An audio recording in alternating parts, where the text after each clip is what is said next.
Hey, welcome to Wrestling in a Movie. Have we got a treat for you today? Dave just decided to have a computer malfunction, and I don't know what's going on, but we have special guest Marshall Briggs of the Coastal Wrestling Federation, the principal owner of the Coastal Wrestling Federation. Thank you, Marshall, for coming on. Thank you, Yes, sir. sir. Absolutely. I'm glad to see that Dave made it back with us. So that's good. Yes, I'll make no sudden movements because evidently my camera doesn't know how to react. I don't I don't know what the hell that was. That was, well, wow. So, Marshall Briggs, thank you so much for coming on. Yeah, Really appreciate the appreciate time for you sure. coming on. As I stated, principal owner of Coastal Wrestling Federation, and also has allowed Dave and I to come in and do our pre-shows, our post-shows, Mhm. and really gave us an insight into wrestling and promises a lot more tonight. So I can't wait to hear what he has to say. But let's go all the way back to little Marshall, young Marshall. What, when did the wrestling bug hit you? The wrestling bug hit me on a Monday night in 1998. Wow. Uh, Steve Austin had just won the WWF Championship, and Vince McMahon was going to make him the corporate rattlesnake. Ah, And I just happened to be scrolling through, and he had just he did something like he ripped his coat jacket or something. And then he said, I want you to pose for Stone Cold. And he hit him with a bag tag Oh, and took a geez. picture of him and ripped the suit off. And I was like, what the heck is this? And I was hooked. So that was my first Monday Night Raw Nice. was the Vince wow. and Stone Cold angle. Oh Man, my nice. God. And yeah, boy, Yeah. did they have a lot going on with that. Yeah. And of course, being a WWF kid, I was anti WCW. So anything to do with them, I didn't want to watch. Right? Right. Yeah. Yeah. That was me. Wow. Um, you trained with Sika, is that correct? Yes, sir. Absolutely. I was part of Sika's last class that he trained before he Oh, shut the school down. Wow. That's awesome. Tell me a little bit about that. How that came about, how working with this school. Yeah, so I was still active duty in the Air Force. I was still a young kid back then, and decided to use my GI Bill. You're a vet, you know what that Yeah. is. So I was right. like, let me use this free money sitting out here. And so I had messed up one of the forms to get my stipend for one of my books. And so I ended up posting my PlayStation 3, I think it was, on Craigslist or something like that, back when that was Yeah. a thing. And this dude responded and said, "Hey, I'll buy that off of you." And I looked at his profile and saw that he was a wrestler. He ended up not being anything advertised, but nonetheless, um, we made a deal. It's like, "Hey, you get me in the business, and I will. You can just have my PlayStation." And Right. so that's what we did. Shortly after meeting this individual, that's where I met Van Christopher and Nathan Sims. And Wow. so Van is actually the one that introduced me to Sika. Oh wow. So, Wow. because Okay. Van had been one of his students for a long time. And so when I got there to Sika School, it's where I met Marcus Gibbs, and he had a hand in training me. And really, Marcus and Sika were the ones that really had a big hand in getting me trained. And then, Van and I came up together. We basically graduated the same time and Oh, wow. had our first chops the same time. It was one of the last shows that Sika ran because his promotion was XW 2000. Before Hmm. that, it was Epic Championship Wrestling, I think is what it was called. And they ran in a San Jose County auditorium. So Oh wow. my first match Wow. was in the building that we currently run, which is really cool. Oh Nice. excellent. Um, Wow. That's cool. That's yeah, so I remember it like it was yesterday. Me and Van were backstage, and if you go on my Instagram, you'll see pictures pre-match and post-match of me and Van together. Back then, I wasn't Marshall Briggs; I was Dustin Briggs, and there's more to that story. right. But I remember it like it was yesterday. Van was in the ring, and part of Sika's initiation was you got chopped, and you went to Chop Mm. City, as we call it. Oh God. So Oh, man.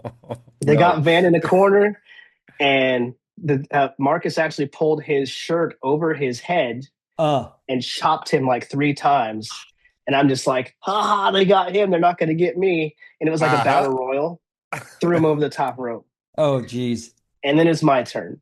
And I remember Marcus looking at me. He's like, I love you. I'm sorry. And he laid in the hardest chop to date that I've ever had.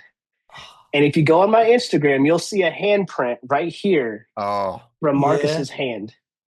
And Oh, so wow. that was their signal that we were ready to work, because we always knew once they chop you, at least in that school, that's them giving you their stamp of approval. So that's how it started. That's And a hell that's of a why stamp. literal stamp. But that's why the auditorium is so special to us, is because, Right. that's where Sika ran. That's the house that he built for wrestling. That is And awesome. that's where I started. So Oh, Wow, that that's is great. really cool. Now, you just alluded to something that you were not always the marshal. yeah.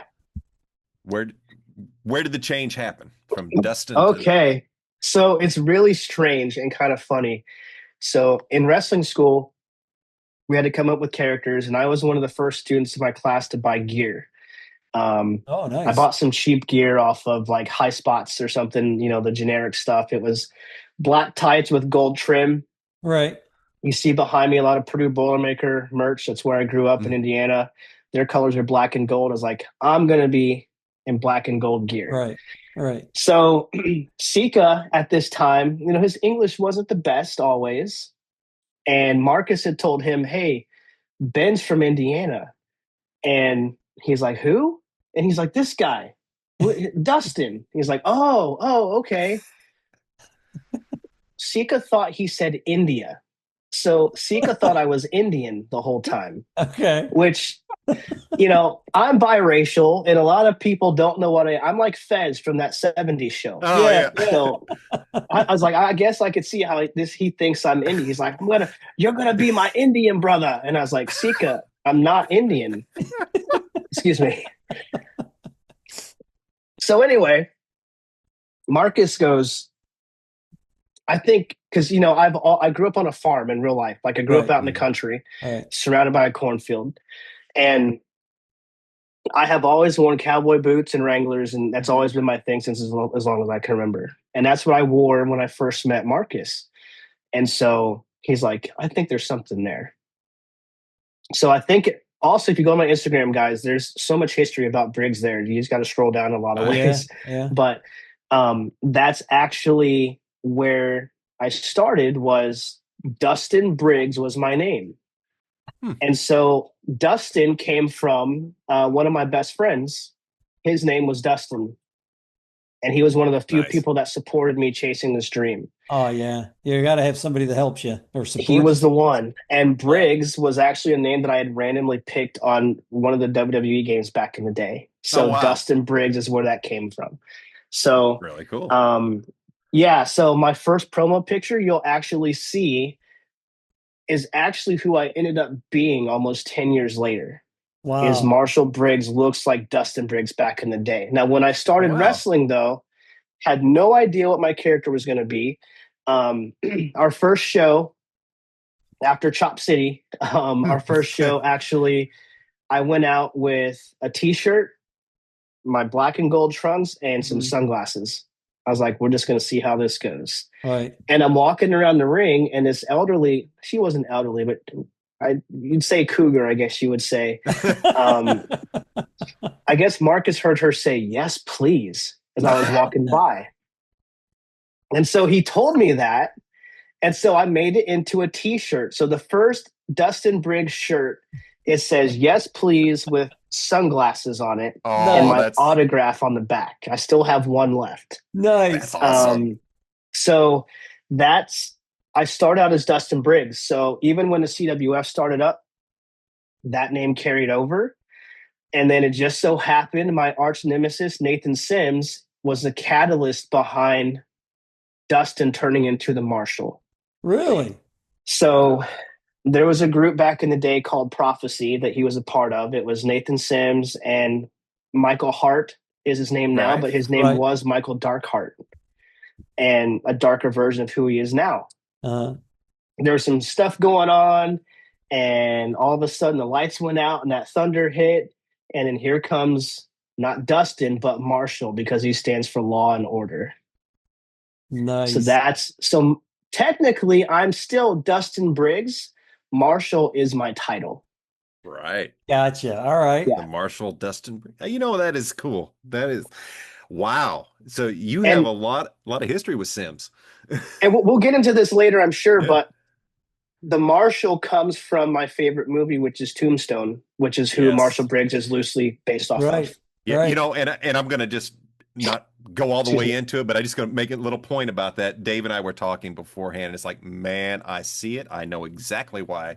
I see the character Right. from Right. this, and it's an awesome movie. And folks, we'll be talking about Tombstone a little later, and Yeah. you will Yeah. definitely, if once you see the Marshall wrestle and see his on in-ring performance and persona, you'll understand why Tombstone Definitely. Mhm. Definitely. is an important piece. It, Oh, wow. it made so much sense. Like as soon as you said Tombstone, we were both like, "That's yeah, it's perfect." We knew exactly why. You know? Yeah, that's people's he's Undertaker knockoff. I'm like, no, there's No, no Undertaker at all involved with this no, not at character. You all. just have to No. Not know at the all. movie. No. Yeah. Yeah. But it makes complete sense. It I do does. want to ask a quick question. Sure. Um, when you're starting CWF, the only way I can ask this is bluntly, and I'm going to may sound very naive. Um, why did you start with a wrestling company, a wrestling federation, rather than something easier like a restaurant? I mean, notoriously known for being a pain in the rear end to start, but Yeah. like it seems like it's got to be a love that you had. It has to be like something you were just like, I'm desperate to do this, and nothing in hell is going to stop me. Yeah, so obviously I wanted to get into the business. I had a love for performing. Just started. I mean, I started CWF maybe 2 or 3 years into my career. Uh, Um, Wow. what happened was some things happened with Sika that I won't get into. Hmm. He had some health issues, so on and so forth. So when he shut the school down, so too did he shut down his promotion. Now, right. you guys know Rosie from Rosie and Jamal, if you've watched for a while, back in the mid 2000s. Mhm. Um, 3 Minute Warning was another faction he was in. So that was one of Sika's relatives. I believe it's his one of his sons. So it's Roman Reigns' brother. Oh, Okay. wow. Okay. Matt was his name, Matt Onawai. So Matt passed away early, prematurely. Hmm. And so when Sika was ready to hang it up, the plan was for Matt to take over Epic/XW 2000 the school. Mhm. So Matt passed away. Some things went downhill with Sika. And so when the school closed, so did the promotion. Oh, So at that time, there wasn't really anywhere else to go that seemed to have what I was looking for. So me being what I am, military person, I've always lived by, okay, now I've identified a problem. What's your solution? right. And Right. I have that same train of thought with like people I deal with at my job and people I Mhm. deal with in CWF. Okay, you presented me a problem. What's your solution? So my solution was, I think I can do this. I think I can do it better. And so I selling stuff, right? So I had a four Right. wheeler I had just bought, sold the four wheeler to get some capital to start the company, and then I rented my ring from another promoter in Pensacola. Okay. And that ring was rough, guys. Like Mhm. every bump somebody took, there were chips of wood just Oh falling on the ground gosh. underneath. Like it was Oh, disintegrating. yeah. But we had our Yeah. first event up in Century, Florida, in this big ass helicopter building, and like it was an old helicopter factory. Right. Right. And by the end of the show, there was nothing left of that ring, man. But Oh, crap. um, we didn't have a good house. I didn't know how to promote. I didn't know how to advertise and do all that Right. stuff, right? So we lost some money on that show. Excuse me. And I don't know if you guys can hear that, but I have pup kids and they're in here as well. So sorry No, about that, guys. no, I do not. We're good. Oh, my So dogs keep walking back and forth. So, Yeah, I think I'm just used to hearing dogs. yeah. yeah, they're just like, oh, dad's on a podcast. Let's make as much noise as we can. Yeah, So anyway, exactly. we didn't do too well. I say I didn't do too well because I was the only Right. one bankrolling this thing. So I kind of sat back. It's like, okay, this didn't go too well. What do we do now? Well, let's give it another shot. So we scheduled to run Century again. It was in December, like December 13th was our scheduled event. Well, that was when one of those random southern snowstorms came through. Oh Oh, my geez. God. Yeah. So, like a week before there was a snowstorm, the city, which Century's not very big if you're familiar, Right.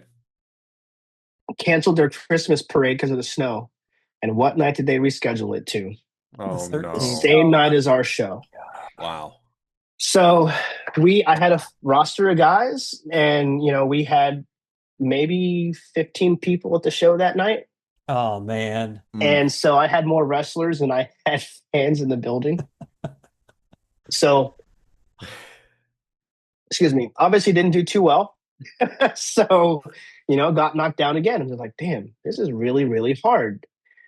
So, ended up taking, maybe 5 or 6 months off and reassessing things and really looking at this as a business. Like, how can Right. I be smart about this next thing? So that's when we started in Navarre. And the event was CWF Resurrection. Yeah. Good name. And so, Okay. yeah, we ran at the Navarre Conference Center, which, if you're familiar with Navarre, it used to be right behind the Days Inn by the Taco Yes. Bell. Yes. Right. I've been Right. to events in there. It's not Yeah, huge.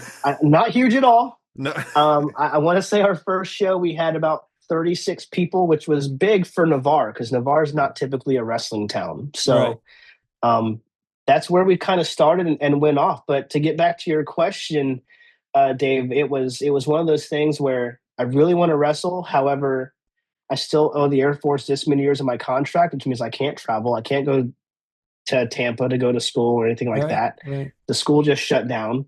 So how can I give back to the business that I love? This is how I can start a promotion. And so that's kind of where the CWF got its roots is I wanted to provide a platform for people to chase their dream. I Right. can't chase mine, right, of making it up there. But if I can help someone else have a platform to get started, that's better than a platform that I had to start, then I Right. can feel Yeah. like I gave back. That is awesome. That's Yeah. that's great. But what I gotta ask you, but the story that you told, you had two bad shows in a row and you took the time off. What made you at that point say, no, screw it? Other people, was it just the thought that other people need to see this, other people need this push, and I'm the guy to do it? Or was it more like, I refuse to give up because I have a good idea and I know it's going to work? Or was it a little of both? I like to get into a mindset of why people just keep pushing. Like Henry Ford never gave up. He just kept Mm-hmm. pushing. Everybody said he was crazy. He's like, okay, I'm crazy, and kept Right. pushing. So what was that sort of what you were doing? You just thought, hey, this needs to happen, and I am the only guy here that's going to do it. So it's a combination of that, really. I'm pretty stubborn and hard headed for the most part. My parents will be glad to tell you that. Yeah, yeah, But the way to motivate me is to tell me that I can't do something because right. I'm stubborn and petty enough to be like, Mm. okay, Who I've does that censored sound myself. like? Okay, bro, Sounds let like me a couple prove you people I wrong. know. Right. So that was part of it. There were people who said, you'll never be able to run here. You'll never draw.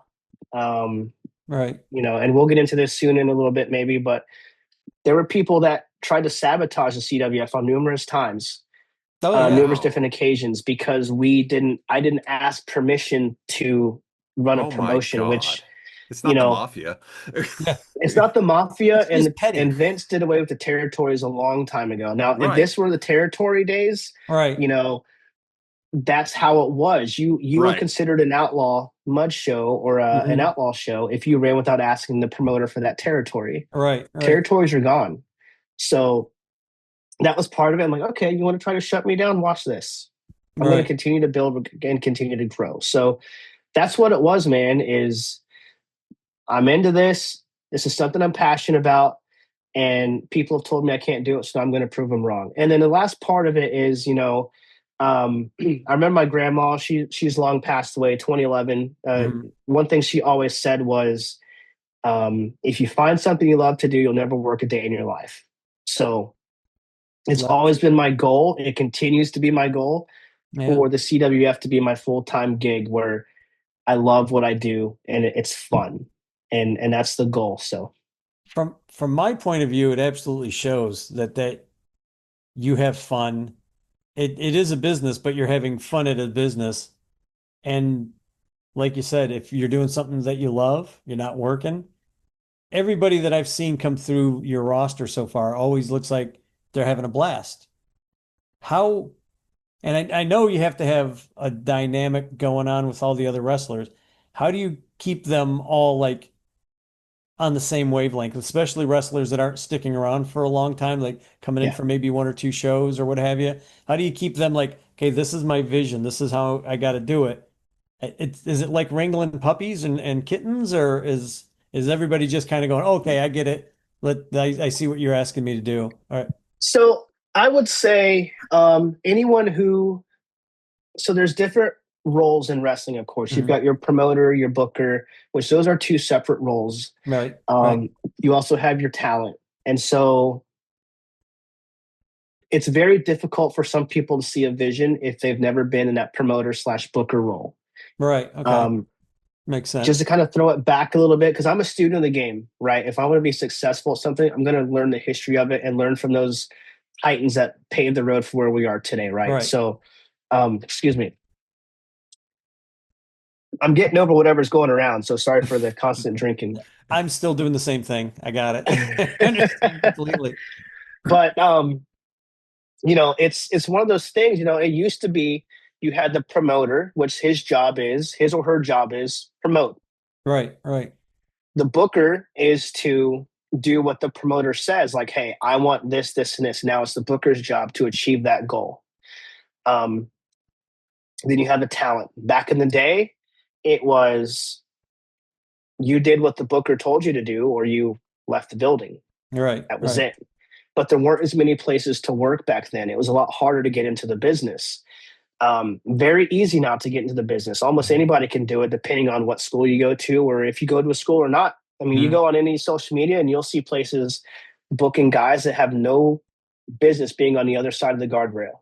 Oh, They should be at concessions.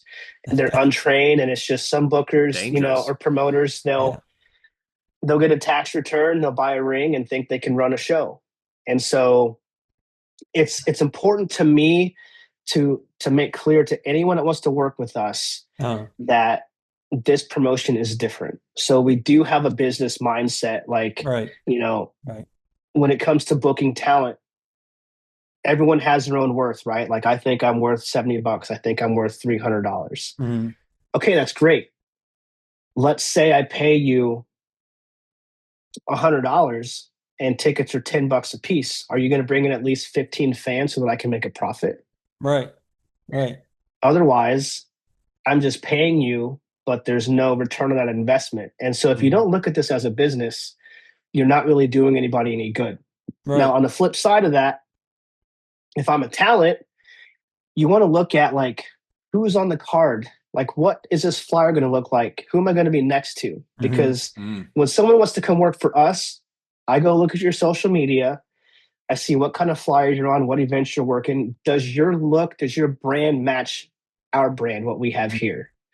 And so I'm clear up front, like, hey, what's your proposed rate? Blah, blah, blah, blah, blah. Right. Right. Okay, that's great. Maybe we can work to that. But right now, my fans have no clue who you are. You're not going to sell that much in tickets. So this is where we can start. Do we have an agreement? And so that transparency is the first thing that I like to do. And then I will send talent a list of here's our rules in the locker room. If you Mhm. agree to this, then we can do business with each other.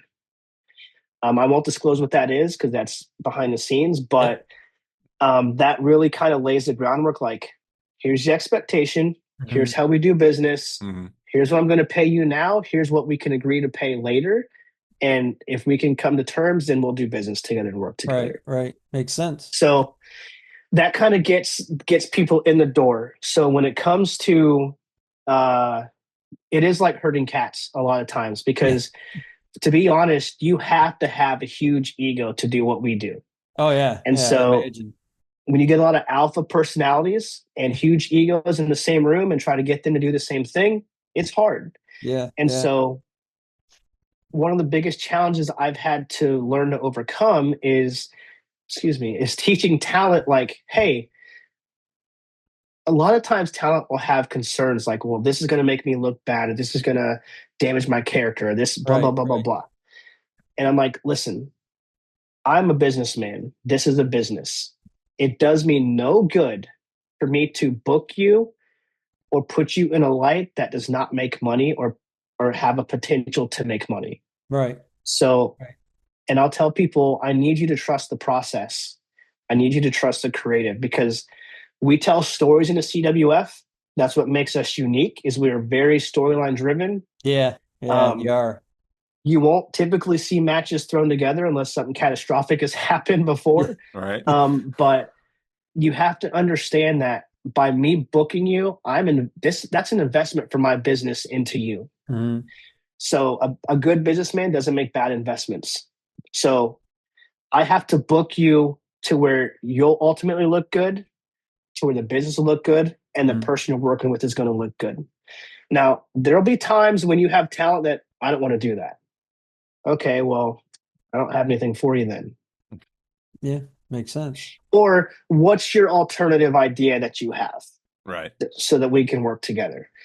Um, that's probably the most difficult part is, and I get it. People want to protect their spots. People want to look good. But, if you go back, and me and Sims, and when we were on good terms, we would talk about this all the time, Mhm. is if you look at Briggs' past, he's lost almost 90% of his matches. Yeah. Yeah. Yeah. He has. So, but Briggs still gets a reaction when he goes out. Of Oh, course he definitely. does. So Definitely. it's about presentation and how it's about what you do at the time you're allotted on that card. Right, right. And that's the biggest thing is guys have to understand is, I don't know how their promotions run. Mhm. I know how I run, and I know my intent is to make you the biggest possible star you can be and get you as many eyes as possible that I can get on you. I don't know if that answered your question or not. I kind of went on a No, little bit. it did, and you actually went and surpassed my original question by like a little bit more background and a little bit more why you do things, and it makes a lot of sense to me. And I'm glad you answered it that way because a lot of things in my head, not maybe for anyone else, but in my head, it cleared up a lot of things, a lot of questions that I had.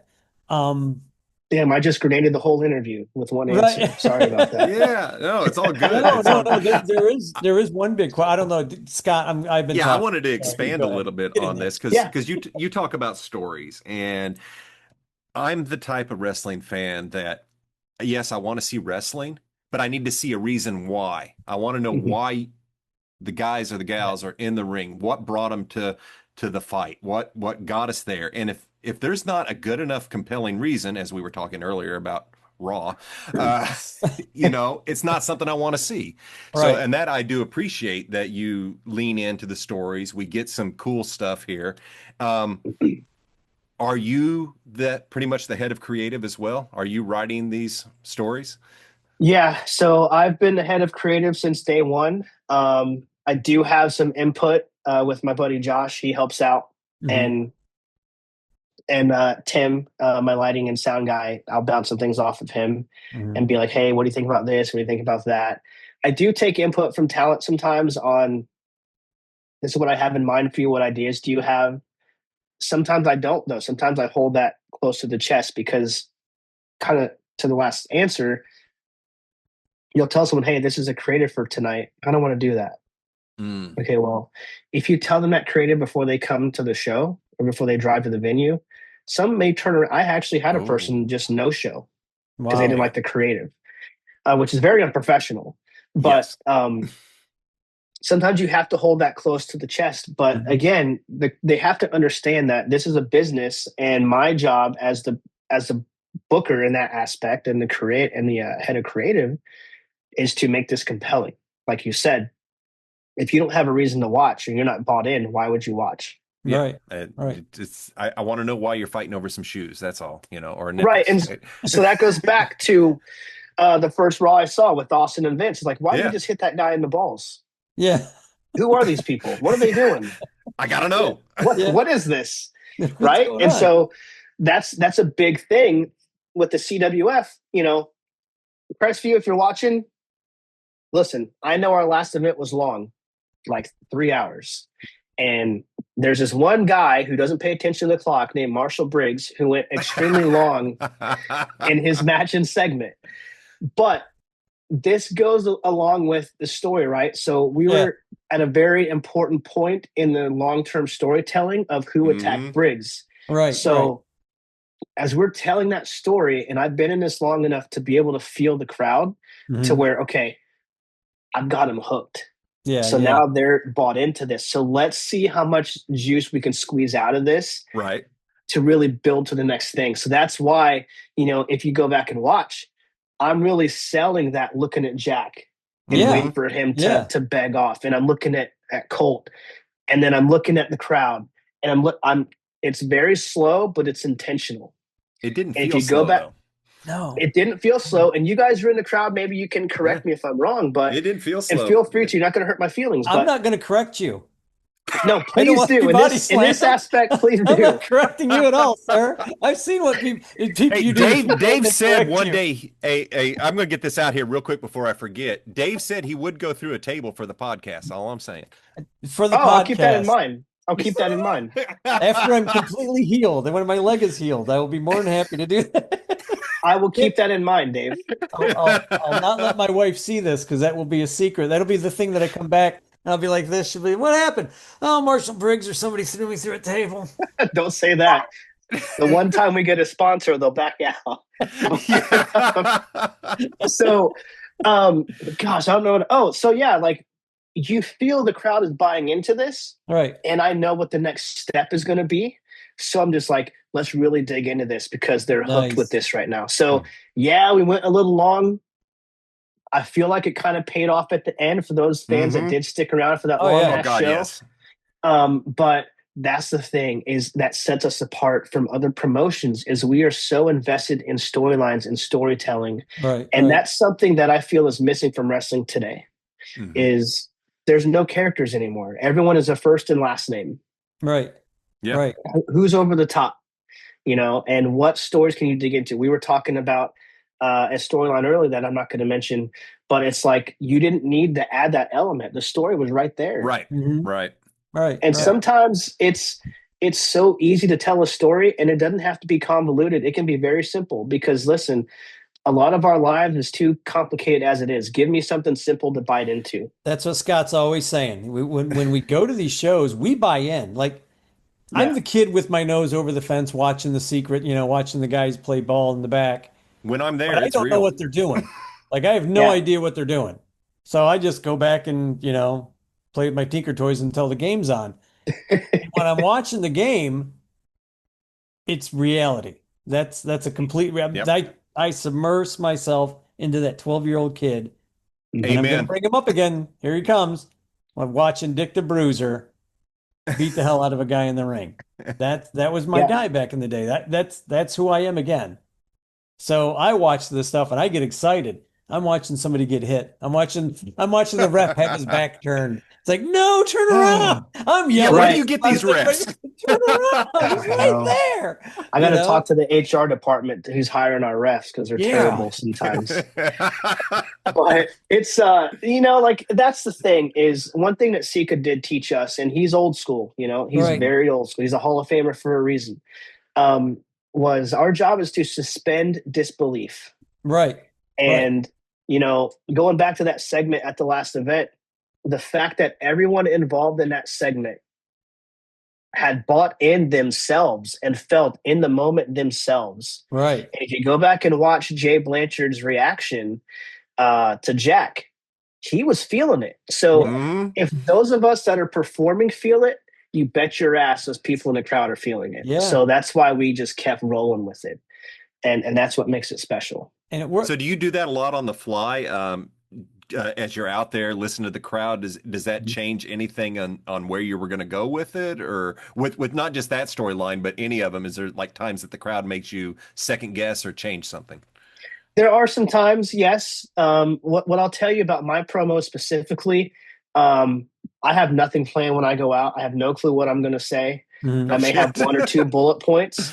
I'm out there just feeling the crowd and feeling what the vibe is in the ring because and I tell a lot of our younger guys this, and it really depends on how you were brought up. But like Jay, for example, I'm one of Jay's main trainers and have really been instrumental in helping him get ready. One thing I trained Jay, and one of our referees is a trainee. You can probably tell who it is, the younger guy. Yeah, yeah.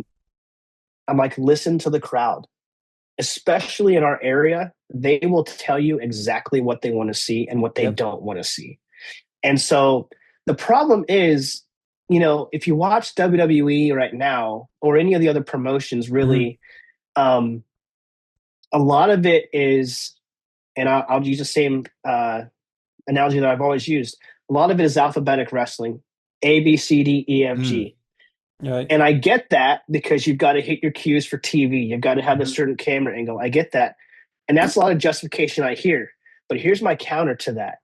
They didn't work that way back in the 70s, 80s, and 90s. No. Nope. So if they called it in the ring, and if you listen to any of these Hall of Famers, Hogan, Brett, Shawn, Taker, Austin, Rock, Kane, even go back further to Dusty, Rich, Dutch Mantel, all these guys, even Sika, call it in the ring, brother. I can hear him in my head now. Yeah. If they could work that way back then and still be on TV, why can't we do the same thing today? Because here's the problem, and here's what I tell younger guys, and there's going to be people out there watching that disagree with me. We'll just agree to disagree, brother. But the fact of the matter is this: if you go out there with a match planned A to Z, and that's not what that crowd's feeling that night, you have to know how to pivot and ad lib to what you're doing in the ring to what they want to see. Because if you don't, you're going to see what you see on TV a lot now. And what do you see? There's dudes flying off the rafters and doing planchas and all that. What's the crowd doing? They're sitting like this. Or they're doing this. Oh, God, I see that so much when I'm watching TV. It's like, oh, my God, you paid that much money to look at your phone. Look at your phone. And it's because they're not bought in, because they see the same stuff every week. And it looks too much like a dance. And to be honest, that's my biggest gripe. And anyone that's worked for me will back me up on this. I tell them, I actually appreciate if something doesn't look perfect. Right. Because it's more real. If that punch doesn't connect, guess what? In real life, hardly any of your punches are going to connect if you're if you're really fighting, right? Right. And so if I'm supposed to suspend your disbelief, Scott or Dave, then would you really believe that everything is going to look perfect and crisp and you're going to be in just the right spot when I jump? No, it's not. And so that's the old school part of me that really I feel is kind of dying off in our business, is like, dude, just listen to the crowd. Have your spot, like your midpoint, or your beginning, your midpoint, and your ending, and fill everything else in. So, and I'm going to peel the curtain back more than I like to. But if you go any Sims and Briggs match, they're all called in the ring. Any of my matches with Justin Flo, we called it in the ring. My match 2 weeks ago with Colt, we called everything in the ring. Wow. And I think that's one of the first couple times that Colt has worked that way. And it's the first time me and him have worked in the ring together. Right. But we got backstage like, dude, that was a blast. Yeah. That's great. It was great. When I worked Jay, what was that, 2 months ago or whatever, I called that whole match in the ring with him. And so now he knows, like, okay, this is what I can do. Because say he works a guy that is trained to work the WWE style, great, he can still learn that style, but now he knows, okay, if somebody gets hurt, if the crowd's not feeling, if something goes awry, now I know to listen to the crowd and pivot to that, as opposed to freeze up and not know what to do because I can't get from step C to step D. Right. And well, it's like when you all had the ladder match a while back, that complete accident, one of the guys got hurt. And I remember seeing it going, I was like, holy crap, that's a hit.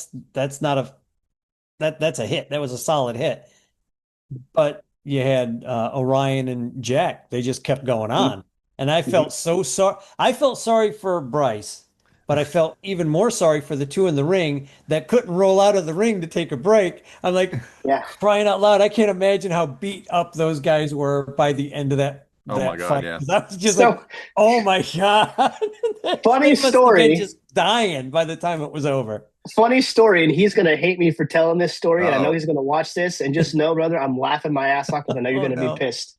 So I also trained Rob Ocho, and Oh so yeah. from day one. And so one of his first matches, we were doing a fundraiser show for Tristan, the kid who unfortunately was paralyzed. Yeah. Yeah. Yeah, I remember that. We were up in somewhere in hot ass Alabama in the middle of the Mhm. summer, and we were outside. And so me and Sims were working this match. We were opponents. And so I think I was on the team with Ocho, and Sims was teaming with Manimal at the time. Oh geez, yeah. And so it was hot. We were sweating. And me and Sims just like, I'm tired. And so we were in some hold, and I was like, fight to the back. And he's like, what? I was like, fight to the back. So me and Sims fight backstage, and we just abandon Ocho and Manimal in the ring to Oh, fend for no. themselves. So we're back there sipping water, just like, oh man, it's hot. Pouring Look water at on them your head. go. Jeez, that Oh, feels they look good. tired. So They're out there. like 2 or 3 minutes go by. It's like, all right, let's go back out there. Oh, And that's so we great. go back out there. To this day, if you ever ask Ocho, he's like, man, they set me up. They set me up. So Definitely going to have to talk to him about that. we That's funny. have some fun, man. Like you say guys are having fun. Like our roster, I will say, love what they do. Yeah. Yeah. And they're especially our guys from Dark Arts that have come in, tremendous athletes, Oh yeah. Yeah, tremendous talent, and How did they've that really happen? elevated that. How I'm did sorry. how did that connection happen? So that connection came through Orion. So we actually did business with Orion and Ellie. Back then he was Blanco Loco. I want to say back in just before COVID, Uh-huh. Mhm. we had Blanco come in. And so we had just did some business. COVID happened, didn't work together much. And I just reached out, we reconnected, and he's like, hey, so I'm one of the coaches at Dark Arts, and I got some guys looking to have some exposure in front of a crowd. Oh man, And then that's great. how they ended up Awesome. coming up there. And so So good. I believe, I may be wrong, but I believe a lot of those guys, we were their first match in front of like an actual audience outside of their school. I'm not sure. Oh, I wow. believe yeah, so, though. But again, like the CWF was built off of, like I said, opportunity. You're right. Because Right. I had an opportunity, mine kind of went away. So now I'm going to pay that forward and give these guys an opportunity. So that's why you see like we go through the expense of booking Moose and Casey Navarro and like those big names that aren't cheap by any means. That's Oh, I amazing. can't Buddy, imagine. that you Yeah. got those names. Now, see, Scott's way more into all the bigger shows. Like I haven't Mhm. watched WCW, I haven't watched WWE. I watch some of the local stuff on YouTube. I watch those shows because I find that for me, it's very entertaining. Mhm. Yeah. But Scott's telling me when Moose shows up, no, the thing was when Casey Navarro first showed up, I'm like, oh, this is a new guy. And Scott's like, you don't know who this guy is. I'm like, no, I have no, who is he? And he had to explain to me who he is. How the hell did they get him? Yeah. Yeah. Then Moose shows up. I'm like, I have no idea who this is. That's a big guy. Twice. You don't know who that guy is. I was like, nope, don't know Yeah. who that guy is either. And it's been cool. Like, you know, we had Casey, we actually had plans for Casey to come back Right. at Proving Ground. Yeah. Unfortunately, he got hurt. He had that knee Yeah. injury. And so he was out. And then Moose had just happened to reach out and say, hey, man, do you want to do business again? Nice. Could I come back sometime? Which means a lot to me to have someone that's Yeah. a former multiple-time world champion working for the second or third biggest promotion in the world Mhm. want to come work for me. That's awesome. Dude. It which is a sounds like lot. he is doing what you're doing and playing it forward. You know He what I is. mean? He's paying it forward. And I'm not Definitely. gonna ruin kayfabe too much, but he is one of the nicest people that I've worked with. Same with KC. You know, you can Right. see Navarro just loves what he does, and he's one You of the can most see it. humble dudes. And I Yeah. don't know if you guys were at that show that he worked were. with Yeah, Flo, we but were. What he said speaking afterwards. Yeah. of unscripted moments, that was not anywhere on the format for him to say what Right. he said about Flo. Damn. Yeah.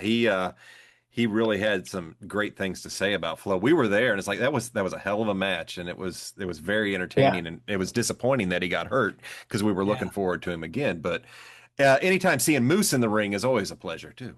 Right. Yeah, Right. and it's really cool. Like, and I tell the guys backstage, I'm like, look, if if you don't think the guys running TNA or AEW or whoever, Mhm. when we had Camille or NWA, when we had Tom Latimer on the show, if you don't Right. think the people they work for are at least peeking at the products that they're on, you're crazy. Well, you So have to.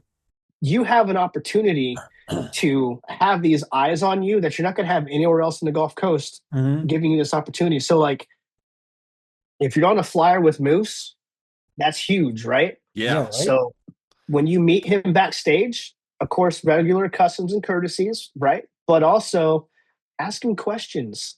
Yeah. Get any advice you can get. Make that rapport, because you never know. They might be looking for an extra or anything like that. Casey Navarro, he'll tell you he got signed because he was in the right place at the right time. Man. It can And happen he to was any of ready. us. Yep. And Yeah. he was ready to go. And so even with Orion on our card, with him training at Alistair Black School, our guys that aren't his students still have an opportunity for them to be seen by Alistair as some of Right. the agents for Right. WWE, because they're working his students. Yeah. So Yeah. maximize your time in the ring is the biggest thing, or anything on camera. And so we've always been my opportunity. And so that's why we'll go through the great expense to book these people to elevate the guys we do have.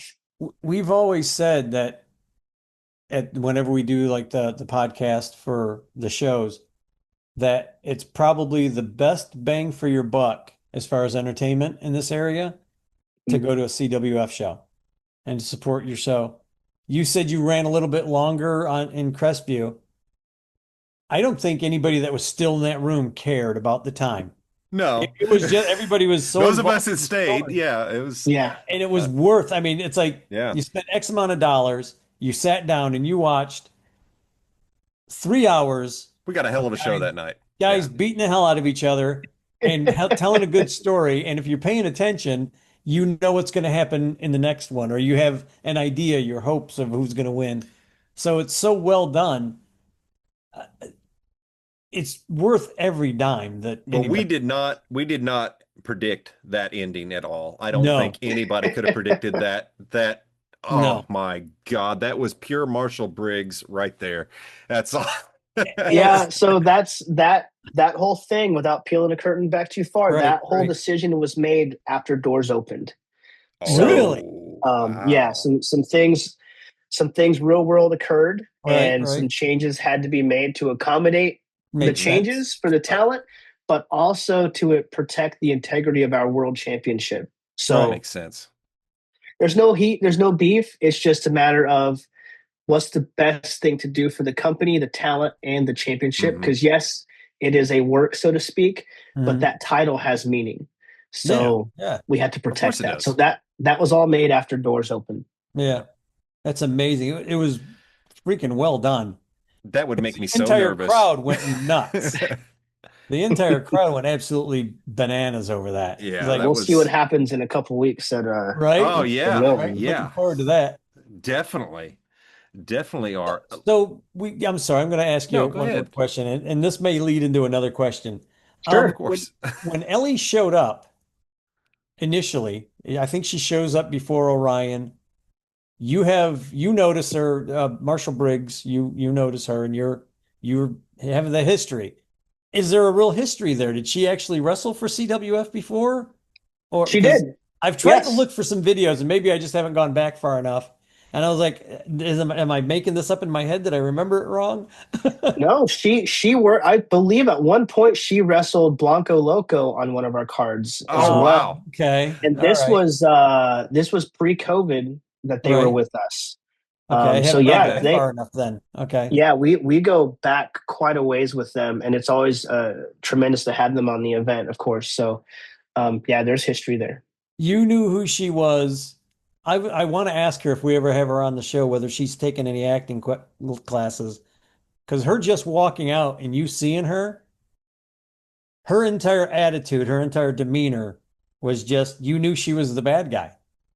You knew Yeah. Marshall She knew how Briggs to work it. at that moment turned face to an Yeah, extent. and You know? so that really goes into, and I don't know what our time limit is, but we can talk as long as you guys We want. don't have a time limit. Perfect. We'll be here till tomorrow. I'm just kidding. Well, I gotta be at work really early. So do I. But so that really goes into as well, like, and this is something that I teach people that I'm mentoring or training or whatever. Mhm. Is like, no one is going to buy into your character if you don't. Right, Correct. right, So when that music hits, that lightning bolt strikes, I am Marshall Briggs. right. I'm locked in. I'm going out there. I believe everything in that ring to me is 100% real when I'm in that ring, whether Mhm. it's a promo, whatever, until I walk back through that curtain. Then I go back to being who I am. Right. Briggs is me personally turned up. And that's the same thing with Ellie and a lot of our other talent, and even Right. Orion or Justin Flo or Sims, anybody, Mhm. Ocho, like, that is who they are. It's just turned up a little bit. And so when we trained Rob, that was one of the big things is like, hey, you have to buy into what you're selling. If you're selling these people bullshit, excuse my language, but if Right. you're selling them BS, they're going to be able to tell. I swear Yes. all the time, so go ahead. Okay, we're good. I'll keep it PG-13. That'll Yeah. work. Well, I miss Ocho. Me personally, I miss Ocho, and it's not Mhm. just for his ability in the ring. It's his ability, and I've said this 100 times, his arguing with children. He argues with little kids like It's a great. little kid, and the little kids freaking love it. I will sit there and I would listen to them argue, and I'd be dying laughing. I'd be almost crying because they'd say, "Oh, shut up." He'd turn around, "No, you shut up," and they go back and forth, and That's I'm great. dying. I'm like, he's just turned into a little kid. Yeah. So, It's great. I've got to say, there's few people in this business I have a special place in my heart for. And I tell you what, like, he's a fellow veteran as well, Right. continues to serve. And just seeing from the day we first connected, Mhm. where he wanted to come to a show and then asked how to get into the business to where he ended up going. Really? Um, yeah, it So he was came in as a tremendous. fan, saw the show, and was like, "That's kind of what I want to do. Can you train Wow. me?" Is He that? actually never made it to a show as a fan. He reached out asking about, hey, are you guys local? Like, I never heard about you guys. Oh, Oh, I wow. kind okay. of want to start to join. I kind of want to get in this. How do I get into this? And so that Oh, led okay. to, hey, come to one of our events and help set up the ring, and we'll see if this is going to be a good fit. Right. Um, but just, that is who Rob is. Like, you tell that kid the sky's blue, he's going to argue with you that it's orange. Like, that's just, and me and him, like, he's like my little brother. He Right. in real life, Rob Ocho is my little brother, and so Awesome. love him to death. And it's amazing to see, like, from his first promo Right. in promo class to as comfortable as he is now with a microphone in his hand. I'm telling you guys, it's night and day. It's And it crazy. just comes from that perseverance. And there's times when, I've pissed him off and just been blunt with him. Hmm. And there was a certain video that is private on YouTube, but it is on there, to where before doors, his training for that day was to call out one of his trainers to a promo battle. And he called out Marshall Briggs. Oh, And so, um, I told you all my promos were unscripted. right. And so I let him go, and then I just eviscerated him. And Oh no. I stole a line from CM Punk Ah, at the end. I was like, "Your arms are too short to be boxing with God," and I dropped the mic and left. that's great. And What a line. he was so pissed off that Oh he man. literally left the building for a while. Oh My God. wow. Um, Yeah. but what I was doing was motivating him. Like, look, you have what it takes. You just got to get better. You got Yeah. to stick with it. And so if you look at where he was there to as comfortable as he is now with promos, like you guys are talking about, like how he interacts with the fans and Mhm. Yeah. with everybody else, it's tremendous how far he's come. So Mhm. I'm excited to, whenever we do get him back, see where he continues to go. And it's amazing that he's been gone since September. Mhm. Yeah. He Mhm. still has that Ocho chant every Yeah. single live event, Yeah. Which which is is awesome. wild. So, Well, but when we went to Crestview, we talked to a few people. And it's one of the things that, people were, the surprise of the night would be if Ocho showed up. And it's like, yes, it would Yeah. be, but I don't Yeah. think it's happening. But it would be awesome. yeah, everybody's waiting for it. It's going to happen eventually. You never know when Ocho's going to show up. It's No, going to show up. I can't wait for the pop, man. I can't it's going to wait be for so it. fun. Speaking of interacting with kids, it's been a while, maybe a year or two back, but Dave and I were at an event and there was this young boy. I don't know what happened, but he said something to you and you said something back. And all we saw was this kid take off running. He's ripping off his shirt and he's crying. And he comes flying back to attack Marshal Briggs and his parents are pulling him down. It's like, oh, that was up beautiful. in the air, going to go over that. You made railing, that kid so mad. Parents grabbed him. Yeah. It was like, holy crap. It was a great. Not one of my prouder moments. Well, actually, I was proud because I was obviously a bad guy then. That was a Ted DiBiase with the basketball moment. Here's the thing is like, so I said I'm a student of the game, right? And so regardless of the recent things against this gentleman and what people think of him, Vince was one of the greatest heels in wrestling history. Mm-hmm. Right. Absolutely. And so if you watch his documentary, one of the things he said was, in real life, he was poor. Right. He hated rich people. He hated people that flaunted their money. What did Mr. McMahon do every night on TV? He's like, you people are jealous because I'm rich and you're not, and stuff like that. Right. What he did that made him so effective as a heel was he said things that pissed him off personally. So that's what Briggs does. When I'm a heel and you hear me say something, I'll say something I know upsets me. So if it makes me mad, I know it's going to work with at least 5 people in that crowd that night. It's perfect. Yeah. Well, I didn't realize it was that simple. I mean, it's just right there. You don't think of it, but it's right there. Little kid was at the next show though. Mm-hmm. Of course he was. I think you like when you walked by, I think you high five them, and that was like the world just changed for him again. He's all ready to like go after you, and you went by and high fived him. He's like, okay, I guess it's over. He's a fan. We are there to be worked. Exactly. Yeah, and I still don't know why. A lot of kids love the Briggs character. I haven't figured out why, but they do, and so I just kind of roll with it. And even when I'm a heel, there's still some that want to cheer for me. Right. But then there's some that, like you said, want to come across the railing. So that poor kid. We were like, oh my God. Before we get in the movie, I want to ask you about something. I did get far back enough in watching YouTube videos at one point where you as the owner had to make a video that something had happened in one of the shows. It was about probably 6 or 8 months before I started going to the show. So I'm imagining but something bad happened at one of the shows. I wasn't sure exactly what happened, and I don't know if you can actually talk about it, but evidently somebody got out of hand in the crowd and it had to be handled. And yes, I was always looking for like, okay, where's this video? I want to see this video. Where's the drama?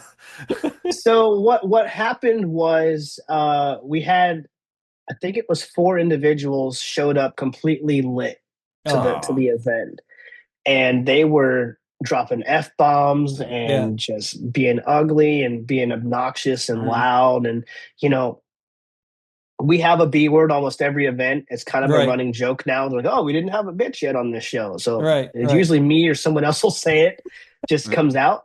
But we try to keep it PG and family friendly. We're conscious that there's kids in the event or in the venue. And then also, we're members of the Chamber of Commerce. Mm-hmm. We do fundraisers for the high school. We're part of the community. So I want to make sure that we're presentable. Yes. Yeah, absolutely. It just so happened that we were supposed to have the chairman of the CEO, the chairman of the chamber there that night. And I'm just like, yeah, this isn't going to happen. So we actually had the referee and some security escort those gentlemen out.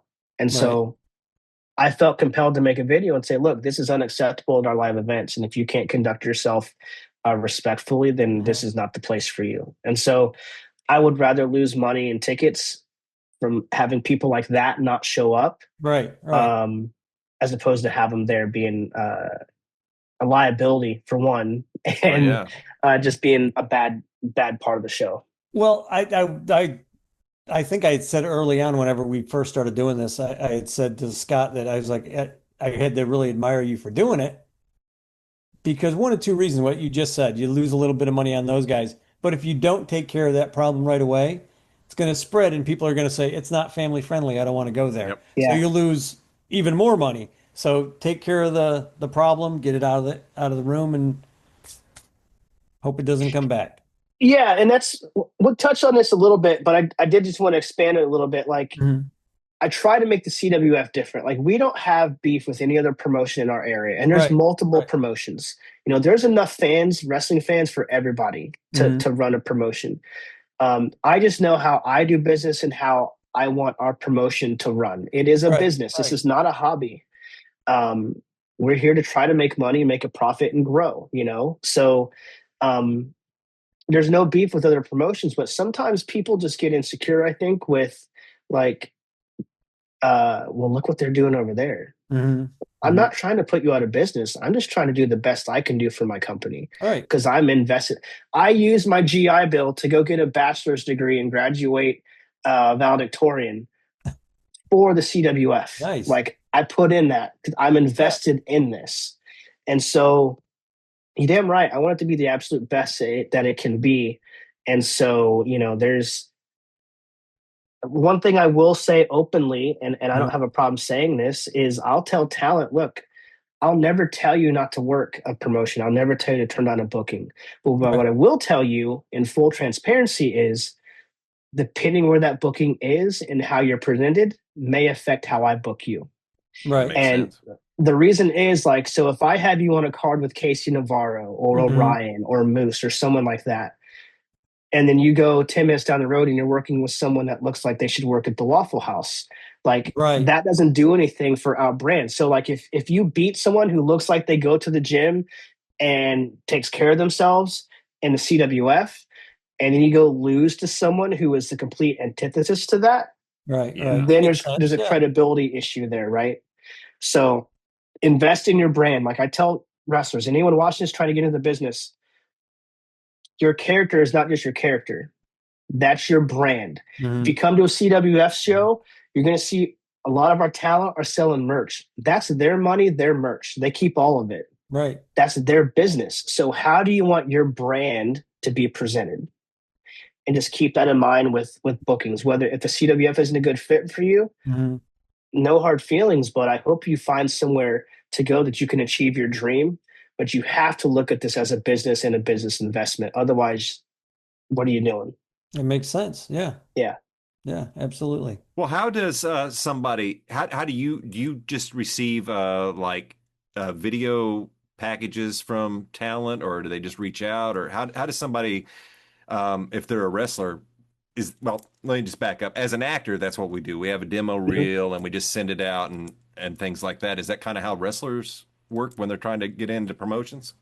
Yeah, so a lot of times, social media is really big. Like we'll Mhm. get people that reach out via Instagram or Facebook, that'll ask about wanting to get booked, and it could be the reverse where I see somebody on a flyer or someone that one of our guys have worked with, or just Right. on social media. I'm like, hey, let me check this person's profile out, and if they seem like they'll be a good fit, I reach out. Hey, I'm so and so. Would like to come have you come work with us. But typically they'll reach out to us, and then what I'll ask for is a resume, which is very rare for some people to have. But I Mhm. want a resume because I want to see where you've been, what you do, Hmm. what you've come from. I want to see links to your matches, and if you have a highlight reel, great. And I want to see promo pictures because that tells me what you're going to look like on my flyer.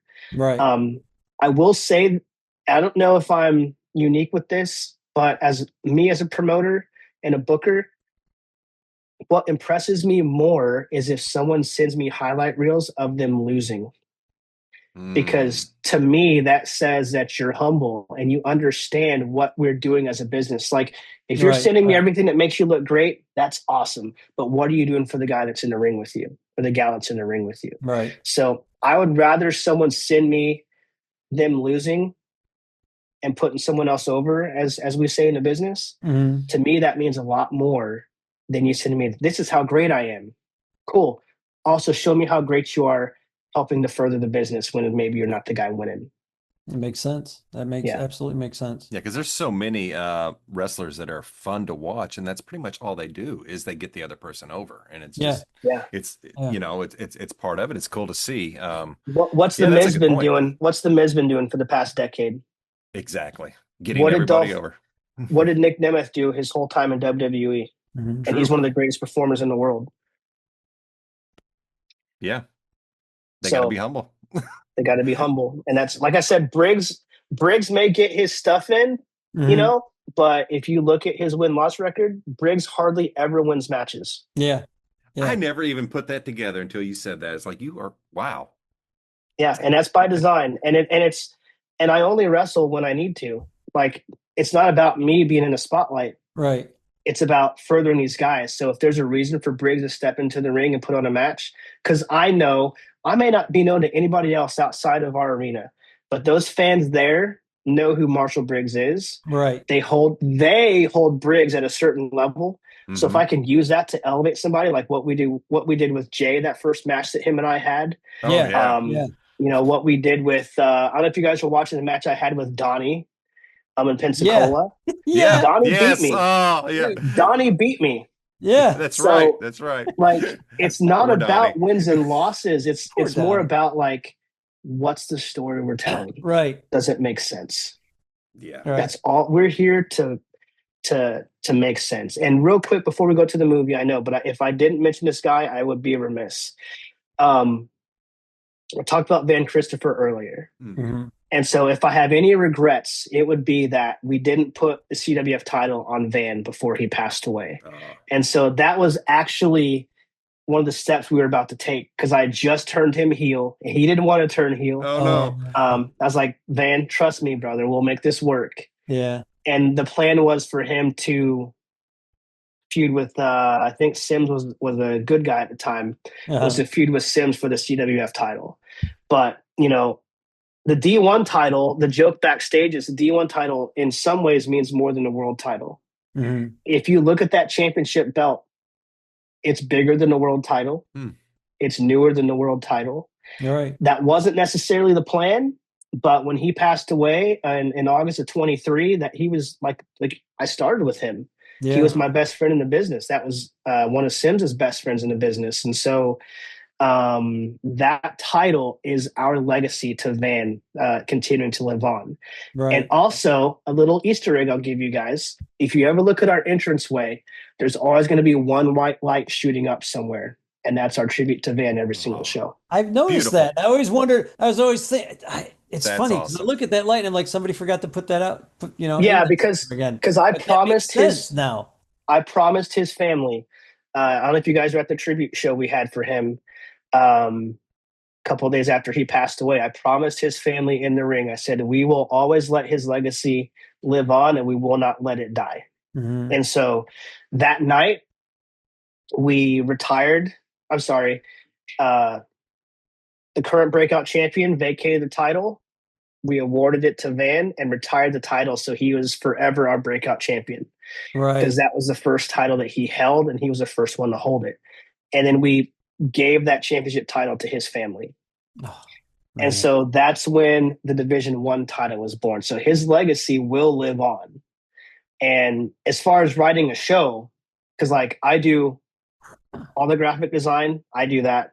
The video editing, I do that. The marketing, the promotion, booking the talent, the creative, all that stuff I do myself. That's why I have a lot of gray hair. Or had a lot of gray hair till somehow I woke up one morning and it was mostly dark. It's okay. But, I'm going bald from that kind of stress. So. But he passed away like 3 days before that show. Oh, Jesus. And so I had to rewrite the entire show into a tribute show. And myself and Sims main evented that match. Main evented that event.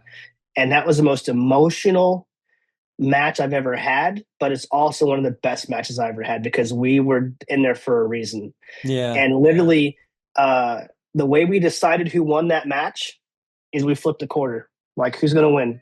Heads, It's me. Tails, it's you.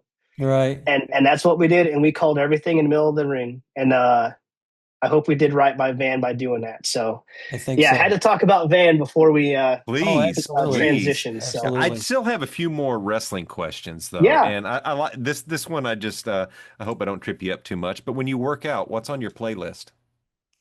wrestling themes. Wrestling. Okay, well, Yeah, there's a Yeah, first. I thought it was it going to be is. some teen girl pop like we No, constantly get. I will pull it up right now and show you. I don't know Awesome, if this is going to show up on the screen. So it's titled Gym Stuff. awesome. Okay, oh, I nice. see it. Randy Orton. Yeah. So I pretty much listened to the first 6 songs. And if you look there, you've got the Ah, final the Rock, boss, Oh, geez. Roman Roman Reigns, Randy Reigns, Orton, Randy Marshall Orton, Briggs in there. my own, Yeah, Punk. uh, Punk, Nice. and Taker. Ministry Undertaker. So those are pretty Oh much wow. on repeat the whole time. And Nice. that's always been my music because that's where I wanted to be. Right. So I'm going to listen to these guys' music because they've made it. They're where I want to be. I'm going to Right. use this as motivation to push as hard as I can to try to get there. And so to this day, I still listen to those songs. Nice. Now, Good did call. Yep. you how did your theme song come about? Did So my theme song is actually it's kind of funny. When I first met Moose, his theme song that he had I don't think he had his, so the first time he was with us, he had a certain theme song, right?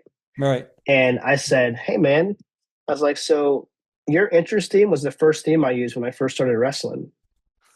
No kidding. And if you go back on YouTube and watch some early Dustin Briggs matches, that theme song is the same song oh that Moose was wow. using.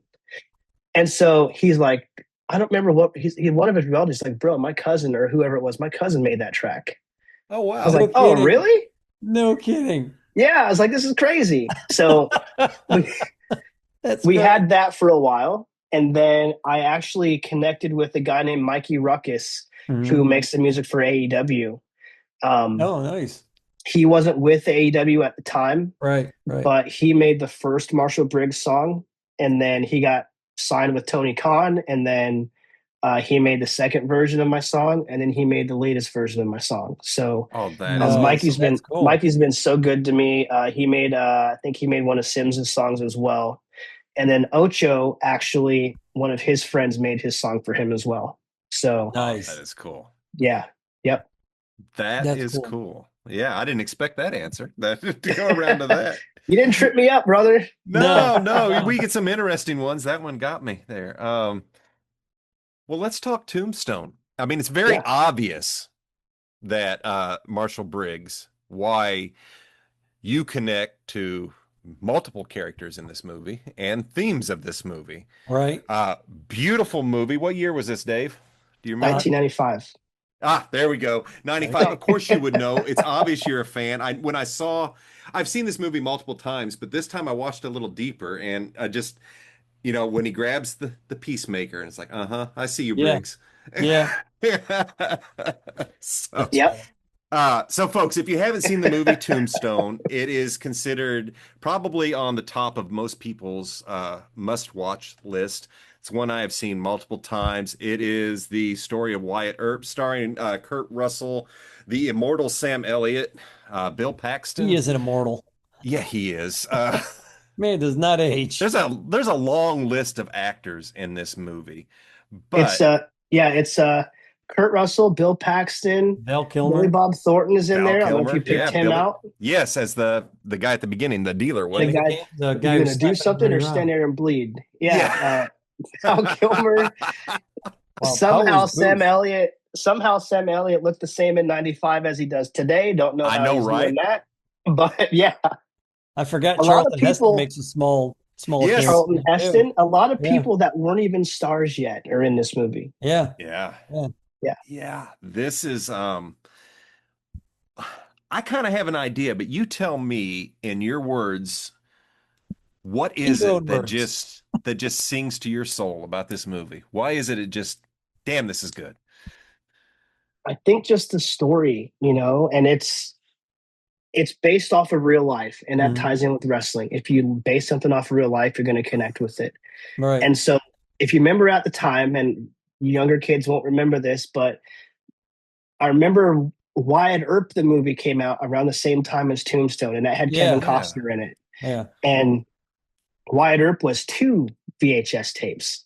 You had it like part 1 and part 2 because it was Yeah. like 4 hours long. Yeah. But Tombstone came out, and we had gone to Family Video, kids. This is back when you had to go to video stores to rent movies. When you had to And rewind.